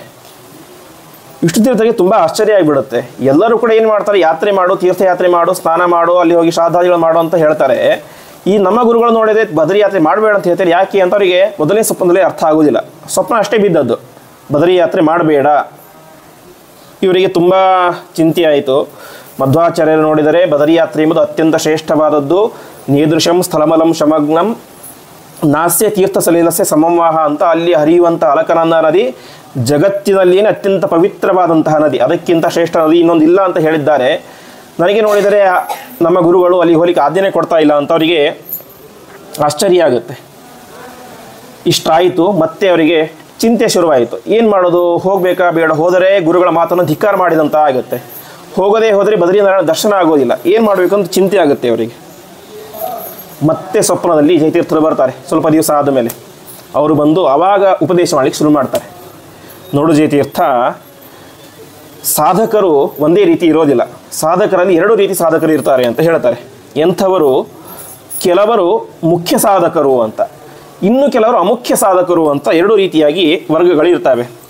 ಅದರಲ್ಲಿ ಮುಖ್ಯರು ಮಾಡಬೇಕಾದ ಸಾಧನೆಗಳು ಅವು ಬೇರೆಯೇ ಇರ್ತವೆ, ಅಮುಖ್ಯರು ಮಾಡಬೇಕಾದ ಸಾಧನೆಗಳೇ ಬೇರೆ ಇರ್ತವೆ. ನೀನು ಯಾವ ಕೆಟಗರಿ ಸೇರ್ತೀಯಾ? ನೀನು ಅಮುಖ್ಯವಲ್ಲ, ನೀನೊಬ್ಬ ಕಾರಣ ಜನ್ಮ, ನೀನು ಒಬ್ಬ ಮುಖ್ಯ ಅಧಿಕಾರಿ. ಹಾಗಾಗಿ ಮುಖ್ಯವಾದಂತಹ ಕಾರಣಗಳನ್ನೇ ನೀನು ಮಾಡಬೇಕು. ಹಾಗಾಗಿ ನೀನು ಮುಖ್ಯವಾದಂತಹ ಸಾಧನೆಯನ್ನು ಮಾಡಬೇಕು. ಮುಖ್ಯವಾದ ಸಾಧನೆ ಯಾವುದು? ಅಷ್ಟಕ್ಕೆ ಇಲ್ಲಿ ಸ್ವಲ್ಪ ತುಂಬ ವಿಸ್ತಾರವಾಗಿದೆ, ಆದರೆ ಸಮಯ ಇಲ್ಲ ಅಂತ ಹೇಳ್ತಾ ಇಲ್ಲ. ಅವ್ರಿಗೆ ಅಷ್ಟೇ ಹೇಳ್ಬಿಡ್ತಾರೆ. ಮತ್ತೆ ವಿಷ್ಣುತೀರ್ಥರಿಗೆ ಇದಾಗುತ್ತೆ, ಮುಖ್ಯರು ಅಂದರೆ ಯಾರು, ಅಮುಖ್ಯರು ಅಂದರೆ ಯಾರು, ಮುಖ್ಯ ಸಾಧನೆ ಅಂದರೆ ಯಾರು, ಅಮುಖ್ಯ ಸಾಧನೆ ಅಂತ ಅವರಿಗೆ ಟೆನ್ಷನ್ ಆಗುತ್ತೆ. ಆವಾಗ ಅವ್ರು ಹೇಳ್ತಾರೆ, ನೋಡು ನೀನೇನು ಬಯಸಿದ್ದೀಯ, ಈಗ ಬದರಿ ಯಾತ್ರೆ ಮಾಡಬೇಕು ಅಂತ ಚಿಂತನೆ ಮಾಡಿದ್ದೀಯ. ಆದರೆ ಬದರಿ ಯಾತ್ರೆ ಅದು ಮುಖ್ಯವಾದಂತಹ ಸಾಧನೆ ಅಲ್ಲವೇ ಅಲ್ಲ. ಬದರಿ ಯಾತ್ರೆ ಅದು ಅಮುಖ್ಯವಾದಂತಹ ಸಾಧನೆ. ಯಾರ ಕೈಯಲ್ಲಿ ಶಾಸ್ತ್ರಾಧ್ಯಯನಾದಿಗಳು ಮಾಡಲಿಕ್ಕೆ ಆಗೋದಿಲ್ಲವೋ, ಉಳಿದ ಕಾರ್ಯಗಳು ಮಾಡಲಿಕ್ಕೆ ಆಗೋದಿಲ್ಲ, ಅವರು ಹೋಗಿ ಅಲ್ಲಿ ತಮ್ಮ ಬದರಿ ಯಾತ್ರೆಯನ್ನು ಮಾಡಿ ಅಲ್ಲಿ ಸ್ನಾನಗಳನ್ನು ಮಾಡಿ ತಮ್ಮ ಪಿತೃಗಳಿಗೆ ಪಿಂಡ ಪ್ರದಾನಾದಿಗಳನ್ನು ಮಾಡಿ ತಮ್ಮ ಪಾಪವನ್ನು ಕಳೆದುಕೊಳ್ತಾರೆ, ತಮ್ಮ ಪುಣ್ಯ ಸಂಪಾದನೆ ಮಾಡ್ತಾರೆ. ಆದರೆ ನೀನು ಮಾಡಬೇಕಾದಂತಹ ಮುಖ್ಯ ಕಾರ್ಯ ಯಾವುದು ಅಂತ ಹೇಳಿದ್ರೆ, ಆಚಾರ್ಯರ ಗ್ರಂಥಗಳ ಒಂದು ಪಾಠ ಪ್ರವಚನ, ನನ್ನ ಗ್ರಂಥಗಳಿಗೆ ಟೀಕೆಯನ್ನು ಬರೀಬೇಕು. ನೀನು ಅವತಾರ ಮಾಡಿದ್ದೇ ಅದೇ ಕಾರ್ಯಗಳಿಗೋಸ್ಕರ. ಹಾಗಾಗಿ ನೀನು ಅವತಾರ ಮಾಡಿದಂತಹ ಕಾರ್ಯವನ್ನು ಬಿಟ್ಟು ನೀನು ಬದರಿಗೆ ಹೋಗಿ ಕೂತ್ಕೊಂಡ್ರೆ ಬಿಟ್ಟರೆ ಅದರಿಂದ ನಿನಗೆ ಸಾಧನೆಯೂ ಆಗೋದಿಲ್ಲ, ಪುಣ್ಯವೂ ಬರೋದಿಲ್ಲ. ಹೊರತು ನಿನ್ನ ಪ್ರಧಾನ ಕರ್ಮವನ್ನು ಬಿಟ್ಟಂತಹ ಒಂದು ಸಂದರ್ಭ ಬರುತ್ತೆ. ಹಾಗಾಗಿ ಯಾರ್ಯಾರು ಏನೇ ಕರ್ಮ ಮಾಡೋಕ್ಕಂತ ಹಾಕಿದ್ದಾರೋ ಅದನ್ನೇ ಮಾಡಬೇಕು. ಬ್ರಾಹ್ಮಣನಾದಂಥವನು ಹೋಗಿ ಯುದ್ಧ ಮಾಡ್ತಾ ಕೂತ್ಕೊಂಡ್ರೆ ಅದು ಅವನ ಸ್ವಕರ್ಮ ಆಗೋದಿಲ್ಲ. ಬ್ರಾಹ್ಮಣನಿಗೆ ಏನು ಹೇಳಿದ್ದಾರೆ? ಅಧ್ಯಯನ, ಅಧ್ಯಾಪನ, ದಾನ, ಪ್ರತಿಗ್ರಹ, ಯಜನ, ಯಾಜನ ಅಂತ 6 ಕರ್ಮಗಳನ್ನು ಹೇಳಿದ್ದಾರೆ. ಅದನ್ನು ಮಾಡಿದರೇನೇ ಬ್ರಾಹ್ಮಣ. ಏನು? ಅಧ್ಯಯನ, ತಾನು ಅಧ್ಯಯನ ಮಾಡಬೇಕು, ಇನ್ನೊಬ್ಬರಿಗೆ ಅದನ್ನು ಪಾಠ ಮಾಡಬೇಕು. ತಾನು ಯಾಗಗಳನ್ನು ಸ್ವಯಂ ತನ್ನ ಉದ್ದೇಶವಾಗಿ ಮಾಡಬೇಕು, ಪುರೋಹಿತನಾಗಿ ಇನ್ನೊಬ್ಬರಿಗೆ ಮಾಡಿಸಬೇಕು. ತಾನು ದಾನವನ್ನು ಸ್ವೀಕಾರ ಮಾಡಬೇಕು ಇನ್ನೊಬ್ಬರ ಕೈಯಿಂದಾಗಿ, ತಾನು ದಾನವನ್ನು ಇನ್ನೊಬ್ಬರಿಗೆ ಕೊಡಬೇಕು. ಹೀಗೆ 6 ಕರ್ಮಗಳನ್ನು ಮಾಡಿದಂಥವನು ಬ್ರಾಹ್ಮಣ ಅಂತ ಕರೆಸ್ಕೊಳ್ತಾನೆ. ನಿನಗೆ ಈಗ ಪ್ರಧಾನವಾದಂಥ ಕಾರ್ಯ ಶಾಸ್ತ್ರ ಗ್ರಂಥಗಳ ರಚನೆ, ಪಾಠ ಪ್ರವಚನ, ಇದೇ ನಿನ್ನ ಪ್ರಧಾನವಾದಂಥ ಕಾರ್ಯ. ಹಾಗಾಗಿ ಅದನ್ನು ಬಿಟ್ಟು ನೀನು ತೀರ್ಥಯಾತ್ರೆ ಮಾಡಿದರೆ ಅದರಿಂದ ಏನೂ ಕೂಡ ಪ್ರಯೋಜನ ಇಲ್ಲ ಅಂತ ಹೇಳಿಬಿಡ್ತಾರೆ ಸ್ಪಷ್ಟವಾಗಿ. ಮುಂದೆ ವಿಷ್ಣುತೀರ್ಥರು ಕೂಡ ತಮ್ಮ ಭಾಗವತ ಸಾರೋದ್ಧಾರದಲ್ಲಿ ಹೇಳ್ತಾರೆ, ನಿಜವಾದಂಥ ತೀರ್ಥಯಾತ್ರೆ ಅಂದರೆ ಯಾವುದು? ಬದರಿಗೆ ಹೋಗೋದಾ, ಕಾಶಿಗೆ ಹೋಗೋದಾ, ಗಯಕ್ಕೆ ಹೋಗೋದಾ? ಅಲ್ಲ. ಆಚಾರ್ಯರ ಮಧ್ವರ ತೀರ್ಥಗಳಲ್ಲಿ ಅರ್ಥಾತ್ ಗ್ರಂಥಗಳನ್ನು ಚೆನ್ನಾಗಿ ಅಧ್ಯಯನ ಮಾಡಿ ಅದನ್ನು ತಿಳಿದುಕೊಳ್ಳುವುದೇನೇ ನಿಜವಾದಂಥ ತೀರ್ಥಯಾತ್ರೆ ಅಂತ ಅವರು ಕೂಡ ಮುಂದೆ ಅದನ್ನು ಜೀವನದಲ್ಲಿ ಅಳವಡಿಸ್ಕೊಳ್ತಾರೆ. ತಮ್ಮ ಶಿಷ್ಯರಿಗೂ ಅದನ್ನೇ ಉಪದೇಶ ಮಾಡ್ತಾರೆ. ಇಲ್ಲಿ ಪ್ರಧಾನ ತಾತ್ಪರ್ಯ ಇಷ್ಟು, ಬದರಿಗೆ ಹೋಗಲೇಬಾರದು ಅಂತ ಅರ್ಥ ಅಲ್ಲ. ಬದರಿಗೆ ಹೋಗಿ ಅವಶ್ಯವಾಗಿ ಮಾಡಬೇಕು, ಎಲ್ಲವನ್ನು ಕೂಡ ಮಾಡಲೇಬೇಕು, ಗ್ರಂಥಗಳನ್ನು ಅಧ್ಯಯನ ಮಾಡಬೇಕು. ಆದರೆ ಅದರಲ್ಲಿ ಯಾವುದು ಪ್ರಧಾನ ಪುಣ್ಯವನ್ನು ಕೊಡೋದು? 2 ಆಪ್ಷನ್ ಇದೆ. ನಮಗೆ ಸಮಯ ಜಾಸ್ತಿ ಇಲ್ಲ, 1 ವರ್ಷ ನನಗೆ ಒಬ್ಬನಿಗೆ ಟೈಮ್ ಇದೆ. ಬದರಿ ಯಾತ್ರೆ ಮಾಡಬೇಕಾ, ಗ್ರಂಥಗಳ ಅಧ್ಯಯನ ಮಾಡಬೇಕಾ ಅಂತ ಆಪ್ಷನ್ ಬಂದರೆ ಏನು ಮಾಡಬೇಕು? ಅವನು ಗ್ರಂಥಗಳ ಅಧ್ಯಯನವನ್ನೇ ಮಾಡಬೇಕು ಅಂತ. ಹಾಗಾಗಿ 2ರಲ್ಲಿ ಅತ್ಯಂತ ಪ್ರಧಾನವಾದದ್ದು ಗ್ರಂಥಾಧ್ಯಯನ, ಶಾಸ್ತ್ರ ಗ್ರಂಥಗಳ ಅಧ್ಯಯನ. ಬದರಿ ಯಾತ್ರೆ ಅವಶ್ಯವಾಗಿ ಮಾಡಲೇಬೇಕು. 2ರಲ್ಲಿ ಯಾವುದು ಅಂತ ಪ್ರಧಾನ ಬಂದಾಗ ಇದು ಪ್ರಧಾನವಾದದ್ದು. ಹಾಗಾಗಿ ನಮಗೆಲ್ಲ ಗೊತ್ತೇ ಇರುವಂತೆ ವಿಷ್ಣುತೀರ್ಥರು ಬದುಕಿದ್ದು ಕೇವಲ 50 ವರ್ಷ ಮಾತ್ರ. ಹಾಗಾಗಿ ಅವರಿಗೆ ಆಯಸ್ಸು ಜಾಸ್ತಿ ಇರಲಿಲ್ಲ. ಹಾಗಾಗಿ ಅಲ್ಲಿಗೆ ಹೋಗಿ ನೀವು ಬರೋದ್ರಲ್ಲಿ ನಿಮ್ಮ ಆಯಸ್ಸು ಮುಗಿದು ಹೋಗಿಬಿಟ್ಟಿರುತ್ತೆ. ಅದನ್ನೆಲ್ಲ ಮಾಡಲಿಕ್ಕೆ ಹೋಗಬೇಡ, ಇಲ್ಲೇ ಕುಳಿತುಕೊಂಡು ವಿಶೇಷವಾದಂತಹ ಗ್ರಂಥಗಳ ಅಧ್ಯಯನವನ್ನು ಮಾಡು ಎಂಬುದಾಗಿ ಹೇಳ್ತಾರೆ. ಹಾಗಾಗಿ ನೀನೊಬ್ಬ ಮುಖ್ಯ ಅಧಿಕಾರಿ, ನಿನ್ನ ಮುಖ್ಯ ಕರ್ಮ ಏನು? ಶಾಸ್ತ್ರ ಗ್ರಂಥಗಳ ರಚನೆ, ಪಾಠ ಪ್ರವಚನ. ಹಾಗಾಗಿ ಅದನ್ನು ಮಾಡು ಎಂಬುದಾಗಿ ಹೇಳ್ತಾರೆ. ಇಷ್ಟಾದರೂ ಕೂಡ ವಿಷ್ಣುತೀರ್ಥರಿಗೆ ಸಮಾಧಾನ ಆಗೋದಿಲ್ಲ. ಅವ್ರು ಹೇಳ್ತಾರೆ, ಬದರಿಕಾಶ್ರಮ ದರ್ಶನ ಆಗಬೇಕು ಅಂತ ಹೇಳಿದ್ರೆ ನಮ್ಮ ಕೈಯಲ್ಲಿ ದುಡ್ಡಿದ್ರೆ ಹೋಗ್ಬಿಡ್ತೇವೆ, ಅದೆಲ್ಲ ಸುಳ್ಳು. ಅವ್ರು ಹೇಳ್ತಾರೆ, ಅನೇಕ ಜನ್ಮಗಳ ಪುಣ್ಯ ಇದ್ದಾಗ ಮಾತ್ರ ಏನು ಸಾಧ್ಯ? ಬದರಿಕಾಶ್ರಮದ ಯಾತ್ರೆ ಸಾಧ್ಯ ಅಂತ ತಮ್ಮ ಇದರಲ್ಲಿ ಹೇಳ್ತಾರೆ. ಭಾಗವತ ಸಾರದಾದರೆ ಒಂದು ಕಡೆ ಹೇಳ್ತಾರೆ, ಪರಮಾತ್ಮನ ನಾಮಸ್ಮರಣೆ ಮಾಡಬೇಕಂದ್ರೆ ಎಷ್ಟು ಪುಣ್ಯ ಬೇಕು ಅಂತ. ಇಲ್ಲಿ ತನಕ ಎಷ್ಟು ನೀವು ಹಾಡು ಹಾಡಿದ್ರಿ, ಇದಕ್ಕೇನು ಹಾಡು ಬರುತ್ತೆ, ಧ್ವನಿ ಇದೆ, ತಾಳ ಕೊಟ್ಟರು ಹಾಡುಬಿಟ್ಟಿವಿ ಅಂತ ಹೇಳಿದ್ರೆ ಸರ್ವಥಾ ಇಲ್ಲ. ಕಲಿಯುಗದಲ್ಲಿ ಕೇವಲ ಪರಮಾತ್ಮನ ಒಂದು ನಾಮವನ್ನು, ಕೃಷ್ಣ, ನಾರಾಯಣ ಅಂತ ಒಂದು ನಾಮವನ್ನು ಹೇಳಬೇಕು ಅಂತ ಹೇಳಿದ್ರೆ ಹಿಂದಿನ ಅನೇಕ ಜನ್ಮಗಳಲ್ಲಿ ಮಹಾತ್ಮರ ಪಾದ ಸೇವೆ ಮಾಡಿದ್ದರೆ ಆ ಪುಣ್ಯ ಬರುತ್ತೆ ಅಂತೆ. ಸರ್ವಥಾ ಬರಲಿಕ್ಕೆ ಸಾಧ್ಯ ಇಲ್ಲ ಇಲ್ಲೋದೇ ಹೋದರೆ. ಹಾಗಾಗಿ ಬದರಿಕಾಶ್ರಮ ಯಾತ್ರೆ ದೊಡ್ಡ ಯಾತ್ರೆ, ಅದು ಅನೇಕ ಜನ್ಮಗಳಲ್ಲಿ ಸಾಧನೆ ಮಾಡಿದ್ದಕ್ಕೆ ಅದು ನಮಗೆ ಸಿಗುತ್ತೆ. ಇಲ್ಲಿ ನೋಡಿದರೆ ಗುರುಗಳು ಬೇಡ ಅಂತ ಹೇಳ್ತಾ ಇದ್ದಾರೆ ಅಂತ ಅವ್ರಿಗೆ ಮತ್ತೆ ಅದೇ ರೀತಿ ಬರುತ್ತೆ. ಮತ್ತೆ ಏನಾಯಿತು? ಸ್ವಪ್ನ ಬಿತ್ತು. ಅಂದರೆ ವಿಷ್ಣುತೀರ್ಥರಿಗೆ ಮತ್ತು ಜಯತೀರ್ಥರಿಗೆ ಯಾವ ರೀತಿ ಗಾಢವಾದ ಸಂಬಂಧ ಇತ್ತು ಅಂತ. ವಿಷ್ಣುತೀರ್ಥರಿಗೆ ಮನಸ್ಸಿನ ಏನಾದರೂ ಸಂದೇಹ ಬಂದರೆ ರಾತ್ರಿ ಆಗೋದು, ನಿದ್ದೆ ಮಾಡೋದು, ಸ್ವಪ್ನ ಬೀಳ್ತಾ ಇತ್ತು. ಜಯತೀರ್ಥರು ಬಂದು ಅದನ್ನೆಲ್ಲ ಕ್ಲಿಯರ್ ಮಾಡಿ ಹೋಗಿಬಿಡ್ತಾ ಇದ್ರು. ಹಾಗೆ ಮತ್ತೆ ಇವರಿಗೆ ಗೊಂದಲ ಆಯಿತು, ಏನು ಮಾಡಲಿ, ಹೋಗ್ಲಾ ಬೇಡವಾ ಅಂತ. ಅದಕ್ಕೆ ಕಾರಣ ಏನು ಅಂತ ಹೇಳ್ತಾರೆ. ಜಯತೀರ್ಥರ ಆಜ್ಞೆ ಮಾಡಿದ್ದೇನೋ ಗ್ರಂಥಗಳನ್ನು ಬರೀ ಟೀಕಾ ಟಿಪ್ಪಣಿಗಳನ್ನು ಬರೀ ಅಂತ ಹೇಳಿದರು. ವಿಷ್ಣುತೀರ್ಥರಿಗೆ ಗೊಂದಲ ಇತ್ತು, ನನಗೆ ಎಷ್ಟು ಕೆಪಾಸಿಟಿ ಇದೆನಾ ಅಂತ. ನಾನೊಬ್ಬ ಸಾಮಾನ್ಯ ಜ್ಞಾನಿ, ನಾನೇ ಭಾರಿ ದೊಡ್ಡ ಟೀಕಾ ಟಿಪ್ಪಣಿಕಾರ ಅಲ್ಲ, ಒಬ್ಬ ಸಾಮಾನ್ಯ ಜ್ಞಾನಿ. ನನ್ನಂತಹ ಒಬ್ಬ ಸಾಮಾನ್ಯನಿಗೆ ಟೀಕಾಚಾರ್ಯರ ನಿಜವಾದಂಥ ಅಭಿಪ್ರಾಯವನ್ನು ವ್ಯಕ್ತಪಡಿಸುವಂಥ ಗ್ರಂಥಗಳನ್ನು ರಚನೆ ಮಾಡಲಿಕ್ಕೆ ಕೆಪಾಸಿಟಿ ಇದೆಯಾ ಅಂತ, ನನಗೆ ಎಷ್ಟು ಸಾಮರ್ಥ್ಯ ಇದೆಯಾ ಅಂತ ಸಹಜವಾಗಿ ಅನಿಸುತ್ತೆ. ಹಾಗಂದ ತಕ್ಷಣ ವಿಷ್ಣುತೀರ್ಥರಿಗೆ ಅಷ್ಟು ಕೆಪಾಸಿಟಿ ಇಲ್ಲಿ ಅಂತ ಅರ್ಥ ಮಾಡ್ಕೋಬಾರ್ದು ನಾವು. ಯಾಕೆಂತ ಹೇಳಿದ್ರೆ ಸ್ವಯಂ ಟೀಕಾಚಾರ್ಯರೇ ತಮ್ಮ ಗ್ರಂಥದಲ್ಲಿ ಹೇಳ್ತಾರೆ, ನ್ಯಾಯಸುಧಾ ಪ್ರಾರಂಭದಲ್ಲಿ, ನಮಗೆ ವ್ಯಾಕರಣ ಗೊತ್ತಿಲ್ಲ, ತರ್ಕಶಾಸ್ತ್ರ ಗೊತ್ತಿಲ್ಲ, ವೇದಾಂತ ಗೊತ್ತಿಲ್ಲ, ಪರಂ ಶ್ರೀಮತ್ಪೂರ್ಣ ಪ್ರಮತಿ ಕಾರುಣ್ಯ ಸರಣಿಂ ಪ್ರಪನ್ನಃ ಮಾನ್ಯಾಸ್ಮಃ ಕಿಮಪಿ ಚ ವದಂತೋಪಿ ಮಹತಾಂ ಅಂತ ಟೀಕಾಚಾರ್ಯ ತಮ್ಮ ಅಹಂಕಾರ ಖಂಡನೆ ಮಾಡ್ಕೊಳ್ತಾರೆ. ನನಗೆ ವ್ಯಾಕರಣ ಗೊತ್ತಿಲ್ಲ, ತರ್ಕ ಗೊತ್ತಿಲ್ಲ, ಮೀಮಾಂಸ ಗೊತ್ತಿಲ್ಲ, ಏನೇನೂ ಗೊತ್ತಿಲ್ಲ, ನ ಶಬ್ದಾಬ್ದೋ ಗಾಢಾಹ ನ ಚ ನಿಗಮ ಚರ್ಚಾ ಚತುರಾಹ ಅಂತ ಹೇಳಿ ಕೊನೆಗೆ ಹೇಳ್ತಾರೆ, ಸರಿ ನಿಮ್ಗೆ ಏನೂ ಗೊತ್ತಿಲ್ಲ ಅಂತ ಹೇಳ್ತೀರಿ, ವ್ಯಾಕರಣ ಗೊತ್ತಿಲ್ಲ, ತರ್ಕ ಗೊತ್ತಿಲ್ಲ, ವೇದಾಂತ ಗೊತ್ತಿಲ್ಲ, ಇದನ್ನು ಹೇಗೆ ಬರ್ತೀರಿ? ಮತ್ತೆ ದೊಡ್ಡ ಗ್ರಂಥ ನ್ಯಾಯಸುಧಾ ಅಂತ ಹೇಳಿ ಇವತ್ತೆಲ್ಲ ತಲೆ ಮೇಲೆ ಇಟ್ಕೊಂಡು ಕುಣಿದಾಡ್ತಾರೆ. ಅಂತಹ ಗ್ರಂಥವನ್ನು ನೀನು ಗೊತ್ತಿಲ್ಲದೆ ಹೇಗೆ ಬರೋದ್ರಿ ಅಂತ ಪ್ರಶ್ನೆ ಬರುತ್ತೆ. ಕೊನೆಗೆ ಹೇಳ್ತಾರೆ, ನಮಗಿದು ಯಾವುದೂ ಗೊತ್ತಿಲ್ಲ, ಆದರೆ ಮಧ್ವಾಚಾರ್ಯರ ಅನುಗ್ರಹದಿಂದ ನಾನು ಇಷ್ಟೆಲ್ಲ ಬರದೆ ಅಂತ ಹೇಳ್ತಾರೆ. ತಾತ್ಪರ್ಯ ಏನು? ಅಹಂಕಾರ ಖಂಡನೆ ಅಂತ. ಅವರಿಗೆಲ್ಲ ಗೊತ್ತಿತ್ತು, ವ್ಯಾಕರಣ ಗೊತ್ತಿತ್ತು, ತರ್ಕ ಗೊತ್ತಿತ್ತು, ಎಲ್ಲ ಗೊತ್ತಿತ್ತು, ಆದರೆ ತಮ್ಮ ಅಹಂಕಾರ ಖಂಡನೆ ಮಾಡ್ಕೊಳ್ಳಿಕ್ಕೋಸ್ಕರ ಆ ರೀತಿ ಹೇಳ್ತಾರೆ. ಹಾಗೆ ವಿಷ್ಣುತೀರ್ಥರಿಗೂ ಕೂಡ ಅನಿಸುತ್ತೆ, ನನಗೆಷ್ಟೆಲ್ಲ ಕೆಪಾಸಿಟಿ ಎಲ್ಲಿದೆ, ಟೀಕಾಚಾರ್ಯರ ಗ್ರಂಥಕ್ಕೆ ಟೀಕೆ ವ್ಯಾಖ್ಯಾನ ಮಾಡೋದು ಅಷ್ಟು ದೊಡ್ಡ ಸುಲಭವಾದಂಥ ವಿಚಾರನ ಅಂತ ಅವರು ತಮಗೆ ಅಹಂಕಾರ ಖಂಡನೆ ಮಾಡ್ಕೊಳ್ತಾರೆ. ಇಷ್ಟು ಹೇಳಿದಾಗ ಮತ್ತೆ ಸ್ವಪ್ನದಲ್ಲಿ ಯಾರು ಬರ್ತಾರೆ? ಜಯತೀರ್ಥರು ಬರ್ತಾರೆ. ಜಯತೀರ್ಥರು ಬಂದು ಹೇಳ್ತಾರೆ, ನೀನು ಒಬ್ಬ ವ್ಯಕ್ತಿ 100 ವರ್ಷ ಬದುಕಿದರೆ ಎಷ್ಟು ಸಾಧನೆ ಮಾಡಲಿಕ್ಕೆ ಸಾಧ್ಯನೋ ದಾರ್ಶನಿಕ ಪ್ರಪಂಚದಲ್ಲಿ, ಅಷ್ಟು ಸಾಧನೆ ನೀನು ಉಳಿದಿರುವಂಥ ಕೇವಲ 10 ವರ್ಷಗಳಲ್ಲಿ ಮಾಡ್ತೀಯ. ನೀನೇನೂ ಚಿಂತೆ ಮಾಡಬೇಡ, ನನ್ನ ವಿಶೇಷವಾದಂಥ ನಿನಗೆ ಅನುಗ್ರಹ ನಿನ್ನ ಮೇಲೆ ಇದೆ, ನಿನ್ನ ಕೈಯಲ್ಲಿ ಎಲ್ಲವೂ ಕೂಡ ಆಗುತ್ತೆ, ನೀನು ಆರಾಮವಾಗಿ ಶ್ರೀಮನ್ಯಾಸುಧಾ ಗ್ರಂಥಕ್ಕೆ ಟಿಪ್ಪಣಿಯನ್ನು ಬರಿ ಎಂಬುದಾಗಿ ವಿಷ್ಣುತೀರ್ಥರಿಗೆ ವಿಶೇಷವಾದಂಥ ಆಜ್ಞೆಯನ್ನು ಮಾಡ್ತಾರೆ. ಇಷ್ಟೆಲ್ಲ ಆಯಿತು. ಇಷ್ಟಾದರೂ ಕೂಡ ವಿಷ್ಣುತೀರ್ಥರಿಗೆ ಗೊಂದಲ. ಏನು ಗೊಂದಲ? ಜಗತ್ತಿನಲ್ಲಿ ಇಬ್ಬರಿದ್ದಾರ ಟೀಕಾ ಗ್ರಂಥಕ್ಕೆ ವ್ಯಾಖ್ಯಾನ ಮಾಡಿದಂಥವರು. ಹಿಂದೆ ಹೇಳಿದಂತೆ 50ಕ್ಕೂ ಹೆಚ್ಚು ಜನ ಶ್ರೀಮನ್ಯಾಸುಧಾಕ್ಕೆ ವ್ಯಾಖ್ಯಾನ ಮಾಡಿದ್ದಾರೆ. ಅವರು ಹೇಳದೇ ಇರುವಂಥ ಹೊಸ ವಿಚಾರ ನಾನೇನು ಹೇಳಲಿಕ್ಕೆ ಸಾಧ್ಯ ಅಂತ ಮತ್ತೆ ಗೊಂದಲ ಬರುತ್ತೆ. ಇಷ್ಟು ಹೇಳಿದಾಗ ಮತ್ತೆ ಅವರು ಬಂದು ಹೇಳ್ತಾರೆ, ಪಂಡಿತಾಭಿಮತ ದರ್ಶನಾಂತರಾತ್ ಮತ್ಸುಧಾಶಯ ವಿಪಂಚನಾವತ್ಯ ವ್ಯಾಖ್ಯೆಯ ಶುಭದಯ ಪ್ರಿಯ ಶಿಷ್ಯೈ ಪೂರ್ಯತಾಂ ಪುರುಮತೆ ಪೃಥಿವೀತಿ ಅಂತ ಸ್ಪಷ್ಟವಾಗಿ ಆಜ್ಞೆ ಮಾಡ್ತಾರೆ. ನನಗೆ ಅನೇಕ ಜನ ವ್ಯಾಖ್ಯಾನ ಮಾಡಿದ್ದಾರೆ ನನ್ನ ಶ್ರೀಮನ್ಯಾಸುಧಾ ಗ್ರಂಥಕ್ಕೆ, ಆದರೆ ನನ್ನ ನಿಜವಾದಂಥ ಅಭಿಪ್ರಾಯವನ್ನು ನನಗೆ ಅತ್ಯಂತ ಪ್ರೀತಿಪಾತ್ರ ಶಿಷ್ಯ ಯಾರು? ನೀವೇ ಅದನ್ನು ವ್ಯಕ್ತ ಮಾಡಬೇಕು ಎಂಬುದಾಗಿ ಅವರೇನು ಕರೀತಾರೆ? ಪುರುಮತೆ ಅಂತ ಕರೀತಾರೆ. ಪುರುಮತಿ ಅಂತ ದೊಡ್ಡ ಜ್ಞಾನಿ ಅಂತ. ವಿಷ್ಣುತೀರ್ಥರನ್ನು ಜೊತೆ ಕರೆದಿದ್ದೇನು? ಪುರುಮತಿ, ದೊಡ್ಡ ಜ್ಞಾನಿಗಳು ಅಂತ. ಹಾಗಾಗಿ ವಿಷ್ಣುತೀರ್ಥರಿಗೆ ಗೊಂದಲ ಇತ್ತು, ನನ್ನ ಕೈಯಲ್ಲಿ ಸಾಧ್ಯನಾ ಅಲ್ವಾ ಅಂತ.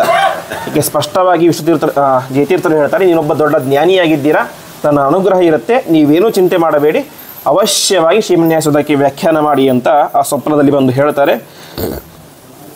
ಹೀಗೆ ಅನೇಕ ಸಲ ಸ್ವಪ್ನಗಳಾಗ್ತವೆ. ಒಟ್ಟಿನಲ್ಲಿ ಪಂಚರತ್ನದಲ್ಲಿ ಹೇಳುವಂತೆ 4 ಸಲ ಸ್ವಪ್ನ ಬೀಳುತ್ತೆ ವಿಷ್ಣುತೀರ್ಥರಿಗೆ. ಯಾವುದಕ್ಕೋಸ್ಕರ? ಪ್ರಧಾನ ಉದ್ದೇಶ ಬದರಿ ಯಾತ್ರೆ ಮಾಡಬಾರದು, ಹೋಗಬಾರ್ದು ನೀವು. ಇನ್ನೊಂದು ಶ್ರೀಮನ್ಯಾಸುಧಾಕ್ಕೆ ಗ್ರಂಥವನ್ನು ಟಿಪ್ಪಣಿಯನ್ನು ರಚನೆ ಮಾಡಬೇಕು ಅಂತೆಲ್ಲ ಹೇಳ್ತಾರೆ. ಕೊನೆಗೆ ಸರಿ ಅಂತ ವಿಷ್ಣುತೀರ್ಥರು ಕೂಡ ಒಪ್ಪಿಕೊಂಡು ತಾವು 12 ಯೋಜನೆ ದೂರ ಹೋಗಿರ್ತಾರೆ. ಹೋದವರು ಮತ್ತೆ ವಾಪಸ್ ಬಂದು ಶ್ರೀಮನ್ಯಾಸುಧಾ ಗ್ರಂಥಕ್ಕೆ ಒಂದು ವ್ಯಾಖ್ಯಾನವನ್ನು ಬರೀಲಿಕ್ಕೆ ಅಂತ ಶುರು ಮಾಡ್ತಾರೆ. ಇಷ್ಟೆಲ್ಲ ಆಗುತ್ತೆ. ಕೊನೆಗೆ ಜಯತೀರ್ಥರೇ ಹೇಳ್ತಾರೆ ಅಂತ ಸ್ವಪ್ನದಲ್ಲಿ ಬಂದು, ಇನ್ನೂ ವಿಷ್ಣುತೀರ್ಥರಿಗೆ ಡೌಟ್ಸ್ ಎಲ್ಲ ಕ್ಲಿಯರ್ ಆಗಿಬಿಡುತ್ತು. ಮನಸ್ಸಲ್ಲಿ ಒಂದು ಅಳಕಿತ್ತಷ್ಟೇ, ಯಾತ್ರೆ ಆಗಲಿಲ್ಲ, ಬದರಿ ಯಾತ್ರೆ ಆಗಲಿಲ್ಲ ಅಂತ. ಆವಾಗ ಸ್ಪಷ್ಟವಾಗಿ ಜಯತೀರ್ಥರು ಬಂದು ಹೇಳ್ತಾರೆ, ಯಾಚ ಜಹ್ನುತನಯ ಮುನಿಸಂಗೋ ಯೋಪಿ ಚಾಶ್ರಮ ಋಷೀಂದ್ರ ಮನೋಜ್ಞ ಸರ್ವಮೇತದೈತೆ ಭವಿತಾತ್ರೇ ವೇತಿ ಗೂಢ ಹೃದಯಜ್ಞಂ. ನಿನಗೇನು ಚಿಂತೆ ಇರೋದು? ಬದರಿ ಯಾತ್ರೆ ಆಗಲಿಲ್ಲ, ಗಂಗಾ ನದಿ ಸ್ನಾನ ಆಗಲಿಲ್ಲ, ಅಲ್ಲಿರುವಂಥ ಋಷಿಮುನಿಗಳ ದರ್ಶನ ನಿನಗಾಗಲಿ ಚಿಂತೆ ಇದೆ ಅಲ್ವಾ? ಏನು ಚಿಂತೆ ಮಾಡಬೇಡ, ಸರ್ವಮೇತದಪಿ ತೇ ಭವಿತ ಅತ್ರೈವ, ಆ ಎಲ್ಲವೂ ಕೂಡ ನಿನಗೆ ಎಲ್ಲಿ ಸಿಗುತ್ತೆ, ಇಲ್ಲೇ ಸಿಗುತ್ತೆ ಅಂತ ಹೇಳ್ತಾರೆ. ಅದಕ್ಕನುಗುಣವಾಗಿ ಮುಂದೆ ವಿಷ್ಣುತೀರ್ಥರಿಗೆ ಆ ಒಂದು ಬದರೀನಾರಾಯಣನ ಒಂದು ಸುಂದರ ವಿಗ್ರಹ ಸಿಗುತ್ತೆ. ಹಾಗೆ ಗೂಢ ಹೃದಯಂ ಹೃದಯಜ್ಞಂ, ನಾ ಹಿಂದೆ ಹೇಳಿದಂತೆ ಮನಸ್ಸಲ್ಲಿ ಗೂಢವಾಗಿ ಒಂದೇನು ಚಿಂತೆ ಇತ್ತು ಜಯತೀರ್ಥಾಚಾರ್ಯರಿಗೆ, ವಿಷ್ಣುತೀರ್ಥರಿಗೆ. ಆದರೆ ಹೃದಯಜ್ಞ, ಅವರ ಹೃದಯವನ್ನು ಅರಿತವರು ಯಾರು? ಜಯತೀರ್ಥರು. ಅವ್ರು ಹೇಳ್ತಾರೆ ಎಲ್ಲವೂ ಕೂಡ ನಿನಗೆ ಅತ್ರೈವ ಭವಿತ, ಎಲ್ಲವೂ ಕೂಡ ಇಲ್ಲೇ ಸಿಗುತ್ತೆ, ನೀನೇ ಚಿಂತೆ ಮಾಡಬೇಡ ಎಂಬುದಾಗಿ ಹೇಳ್ತಾರೆ. ಅದಕ್ಕನುಗುಣವಾಗಿ ಬದರಿ ನಾರಾಯಣದ ಒಂದು ಪ್ರತಿಷ್ಠಾಪನೆ ಎಲ್ಲವೂ ಕೂಡ ಆಗುತ್ತೆ. ಈ ರೀತಿಯಾಗಿ ಎಲ್ಲ ಆಗುತ್ತೆ. ಇಷ್ಟಾದ ಮೇಲೆ ಕೊನೆಗೆ ಒಂದು ಸ್ವಪ್ನ ಬೀಳುತ್ತೆ. ಆ ಸ್ವಪ್ನದಲ್ಲಿ ವಿಶೇಷವಾಗಿ ಜಯತೀರ್ಥರು ಏನು ಮಾಡ್ತಾರೆ ಅಂತ ಹೇಳಿ, ಇಲ್ಲಿ ತನಕ ಬರೀ ಅವರಿಗೆ ಉಪದೇಶ ಮಾಡ್ತಾ ಇದ್ರು, ಅದನ್ನು ಮಾಡಬೇಡ, ಇದನ್ನು ಮಾಡು ಅಂತ ಆಜ್ಞೆ ಮಾಡ್ತಾ ಇದ್ರು. ಕೊನೆಗೆ ಮಾಡಿದರು, ಅವರು ಬರೆದಂತಹ ಒಂದು ಶ್ರೀಮನ್ಯಾಯಸುಧ ಗ್ರಂಥದ ವ್ಯಾಖ್ಯಾನವನ್ನು ನೋಡಿ ಅತ್ಯಂತ ಸಂತೋಷದಿಂದಾಗಿ ಅವರೇನು ಮಾಡ್ತಾರೆ, ನೋಡಪ್ಪ, ನಾನು ನಿನಗೆ ಎಲ್ಲವನ್ನು ಕೂಡ ಕೊಟ್ಟಿದ್ದೇನೆ, ನೀನು ನನಗೇನು ಕೊಟ್ಟಿದ್ದೀಯಾ ಅಂಥೇಳಿ, ನನಗೆ ಯಾವ ಪಂಚಭಕ್ಷ ಬೇಡ, ಪರಮಾನ್ನ ಬೇಡ, ಯಾವುದೂ ಬೇಡ, ನೀನು ನನಗೆ ಕೊಟ್ಟಿದ್ದೇನು ಅಂಥೇಳಿದ್ರೆ ಶ್ರೀಮನ್ಯಾಯಸುಧಕ್ಕೇನು ವ್ಯಾಖ್ಯಾನ ಮಾಡಿದ್ದೀಯಲ್ಲ, ನೀನು ನನಗೆ ಕೊಟ್ಟಂಥ ದೊಡ್ಡ ಭಿಕ್ಷೆ ಅಂತೇಳಿ ಅದೇ. ಯಾಕೆಂದರೆ ಅವರು ಜಯತೀರ್ಥರ ಸನ್ಯಾಸಿಗಳು, ಅವರಿಗೆ ಭಿಕ್ಷೆ ಹಾಕಬೇಕು. ನನಗೆ ಸಮರ್ಪಣೆ ಮಾಡಿದಂಥ ಅತ್ಯಂತ ದೊಡ್ಡ ಭಿಕ್ಷೆ ಅಂತ ಹೇಳಿದರೆ ಅದು ನೀನೇ ನನಗೆ ರಚನೆ ಮಾಡಿಕೊಟ್ಟಂಥ ಈ ಒಂದು ಶ್ರೀಮನ್ಯಾಯಸುಧ ವ್ಯಾಖ್ಯಾನ ಎಂಬುದಾಗಿ ಅವರು ಕೂಡ ಭಾರೀ ಸಂತೋಷ ಪಡಿಸ್ತಾರೆ ಅಂತೆ. ಆ ಭಾರೀ ಸಂತೋಷದಿಂದಾಗಿ ಅವರೇನು ಮಾಡ್ತಾರೆ, ವಿಷ್ಣುತೀರ್ಥರಿಗೆ ವಿಶೇಷವಾದಂಥ ಒಂದು ಅಭಿಷೇಕವನ್ನು ಮಾಡ್ತಾರೆ ಅಂತ ಹೇಳ್ತಾರೆ. ಸ್ವಪ್ನದಲ್ಲಿ ಅಭಿಷೇಕ, ವಿಷ್ಣುತೀರ್ಥರ ತಲೆಯ ಮೇಲೆ ಸಾಲಿಗ್ರಾಮಾದಿಗಳನ್ನು ಇಟ್ಟು ವಿಶೇಷವಾಗಿ ಅವರಿಗೆ ತತ್ವನ್ಯಾಸ ಮಾತಕನ್ಯಾಸಾದಿಗಳನ್ನು ಮಾಡಿ ದೂರ್ವ ಪಂಚಕ ಅಂತ ಹೇಳ್ತಾರೆ, 5 ಗರಿಕೆಗಳನ್ನು ತೆಗೆದುಕೊಂಡು ಅವರ ಮೇಲೆ ಶಾಲಗ್ರಾಮ ತೀರ್ಥದ ಒಂದು ಅಭಿಷೇಕವನ್ನು ಮಾಡ್ತಾರೆ ಎಂಬುದಾಗಿ ಹೇಳ್ತಾರೆ. ಈ ರೀತಿಯಾಗಿ ಸ್ವಪ್ನದಲ್ಲಿ ವಿಷ್ಣುತೀರ್ಥರಿಗೆ ಜಯತೀರ್ಥರು ವಿಶಿಷ್ಟವಾದಂಥ ಒಂದು ಅನುಗ್ರಹವನ್ನು ಮಾಡ್ತಾರೆ ಎಂಬುದಾಗಿ ತಿಳಿಸ್ತಾರೆ. ಇಷ್ಟಾದ ಮೇಲೆ ಮತ್ತೆ ಮುಂದೆ ವಿಷ್ಣುತೀರ್ಥರು, ಇದಾಗಿದ್ದು ಸ್ವಪ್ನದಲ್ಲಿ ಸನ್ಯಾಸ ಅಷ್ಟೇ, ಮುಂದೆ ಹೊರಗೆ ಲೌಕಿಕವಾದ ಸನ್ಯಾಸವನ್ನು ಕೂಡ ಸ್ವೀಕಾರ ಮಾಡಿ ಅಲ್ಲಿ ತನಕ ಜಯತೀರ್ಥಾಚಾರ್ಯರು, ಅರಣ್ಯಕಾಚಾರ್ಯರು, ಅಡವಿ ಆಚಾರ್ಯರು ಅಂತ ಪ್ರಖ್ಯಾತರಾದಂತಹ ನಮ್ಮ ಜಯತೀರ್ಥರು ಮುಂದೆ ಸನ್ಯಾಸವನ್ನು ಸ್ವೀಕಾರ ಮಾಡಿ ವಿಷ್ಣುತೀರ್ಥರು ಅಂತ ಪ್ರಖ್ಯಾತರಾಗಿ ಮತ್ತು ಮುಂದೆ ಕೂಡ ಅನೇಕ ಗ್ರಂಥಗಳನ್ನು ರಚನೆ ಮಾಡ್ತಾರೆ. ಆದರೆ ಅವರ ಬಹುತೇಕ ಗ್ರಂಥಗಳು ರಚನೆಯಾಗಿದ್ದು ಅವರ ಸನ್ಯಾಸ ಪೂರ್ವದಲ್ಲಿಯೇ. ಹೀಗೆ ರಚನೆ ಮಾಡಿ ಮುಂದೆ ಆ ಷೋಡಶಿ, ಚತುರ್ದಶಿ ಮತ್ತು ಅಧ್ಯಾತ್ಮ ರಸರಂಜನಿ, ಮೇರುಕೃತಿಯಾದ ಭಾಗವತ ಸಾರೋದ್ಧಾರ ಎಲ್ಲವನ್ನು ಕೂಡ ರಚನೆ ಮಾಡಿ ಕೊಟ್ಟಿದ್ದಾರೆ. ಅವರ ಇನ್ನೊಂದು ಪ್ರಧಾನವಾದಂಥ ಕೃತಿ ಇವತ್ತು ನಮಗೆ ಸಿಗೋದಿಲ್ಲ, ಸೌಧ ಪ್ರಮೇಯ ಸಾರೋದ್ಧಾರ ಅಂತ. ಹೇಗೆ ಭಾಗವತ ಸಾರೋದ್ಧಾರ ಅಂತ ಭಾಗವತದ ಒಂದು ಪ್ರಮೇಯಗಳನ್ನು ನಮಗೆ ಸಂಗ್ರಹ ಮಾಡಿ ಕೊಟ್ಟಿದ್ದಾರೆ, ಹಾಗೆ ಅವರು ಇನ್ನೊಂದು ಕೃತಿ ಸೌಧ ಪ್ರಮೇಯ ಸಾರೋದ್ಧಾರ ಅಂತ. ಅದರ ಉಲ್ಲೇಖವನ್ನು ಅವರ ಶಿಷ್ಯರು ಐತರೇಯ ರಹಸ್ಯರಂಜನೆಯಲ್ಲಿ ತಿಳಿಸ್ತಾರೆ. ಈ ರೀತಿಯಾಗಿ ನಮ್ಮ ಗುರುಗಳು ಸೌಧ ಪ್ರಮೇಯ ಸಾರೋದ್ಧಾರದಲ್ಲಿ ಹೇಳಿದ್ದಾರೆ ಅಂತ ಹೇಳ್ತಾರೆ. ಆದರೆ ನಮ್ಮ ದುರ್ದೈವ ಇವತ್ತು ಅವರ ಗ್ರಂಥ ನಮಗೆ ಸಿಗೋದಿಲ್ಲ. ಅದೇ ರೀತಿಯಾಗಿ ಅವರ ಅವತಾರವೇ ಪ್ರಧಾನವಾಗಿ ಆದದ್ದು ಶ್ರೀಮನ್ಯಾಯಸುಧಕ್ಕೆ ವ್ಯಾಖ್ಯಾನ ಮಾಡಬೇಕು ಅಂತ. ಆ ಸುಧಾ ವ್ಯಾಖ್ಯಾನ ಕೂಡ ನಮಗೆ ಸಿಗೋದು ಕೇವಲ 1% ಮಾತ್ರ, ಕೇವಲ ಮಂಗಳಾಚರಣೆ ಮಾತ್ರ ವ್ಯಾಖ್ಯಾನ ಸಿಗುತ್ತೆ. ಇನ್ನೂ ನಮಗೆ ಆ ಪೂರ್ತಿಗಳನ್ನು ಸಿಕ್ಕಿಲ್ಲ. ಆ ವಿಷ್ಣುತೀರ್ಥರು ಮತ್ತು ಆ ಜಯತೀರ್ಥರು ನಮ್ಮೆಲ್ಲರ ಮೇಲಿನ ಅನುಗ್ರಹದಿಂದಾಗಿ ಆದಷ್ಟು ಬೇಗ ಆ ಶ್ರೀಮನ್ಯಾಯಸುಧಾ ಟಿಪ್ಪಣಿ, ಯಾವ ರಸರಂಜನಿ ಅಂತ, ಆ ರಸರಂಜನಿ ವ್ಯಾಖ್ಯಾನವನ್ನು ಕೂಡ ನಮಗೆಲ್ಲರಿಗೂ ಕೂಡ ಆದಷ್ಟು ಬೇಗ ಅದು ಸಿಗುವಂತೆ ಮಾಡಿ ಆ ಒಂದು ಉತ್ತಮ ಗ್ರಂಥದ ಜ್ಞಾನ ಎಲ್ಲ ಜನರಿಗೂ ಕೂಡ ಆಗುವಂತೆ ಆ ವಿಷ್ಣುತೀರ್ಥರು, ಅವರ ಅಂತರ್ಯಾಮಿಯಾದ ಶ್ರೀಮದ್ ಜಯತೀರ್ಥರು, ಅವರ ಅಂತರ್ಯಾಮಿಯಾದಂಥ ಭಾರತೀಯರ ಮುಖ್ಯ ಪ್ರಾಣಾಂತರ್ಗತ ಕ್ಷೇತ್ರಸ್ವಾಮಿಯಾದಂಥ ಬದರಿನಾರಾಯಣ ಅನುಗ್ರಹವನ್ನು ಮಾಡಿ ಆ ಜಯತೀರ್ಥರ ಅನುಗ್ರಹ ನಮ್ಮ ಮೇಲೆ ನಿರಂತರ ಇರುವಂತೆ ಅನುಗ್ರಹ ಮಾಡಲಿ ಅಂತ ಅವರ ಆರಾಧನಾ ಸಂದರ್ಭದಲ್ಲಿ ಆ ಒಂದು ವಿಷ್ಣುತೀರ್ಥರ ಜೀವನದಲ್ಲಿ ಅವರ ಒಂದು ಪಾತ್ರ ಯಾವ ರೀತಿ ಇತ್ತು ಅಂತ ತಿಳಿಸುವಂಥ 4 ಮಾತುಗಳನ್ನು ಆಡಿದ್ದೇನೆ. ಏನಾದರೂ ತಪ್ಪಿದ್ದರೆ ಗುರುಗಳು ಕ್ಷಮಿಸಲಿ ಅಂತ ಪ್ರಾರ್ಥನೆಯನ್ನು ಮಾಡಿ 2 ಮಾತುಗಳನ್ನು ಪರಮಾತ್ಮನಿಗೆ ಸಮರ್ಪಣೆ ಮಾಡ್ತಾ ಇದ್ದೇನೆ. ಶ್ರೀಕೃಷ್ಣಾರ್ಪಣಮಸ್ತು.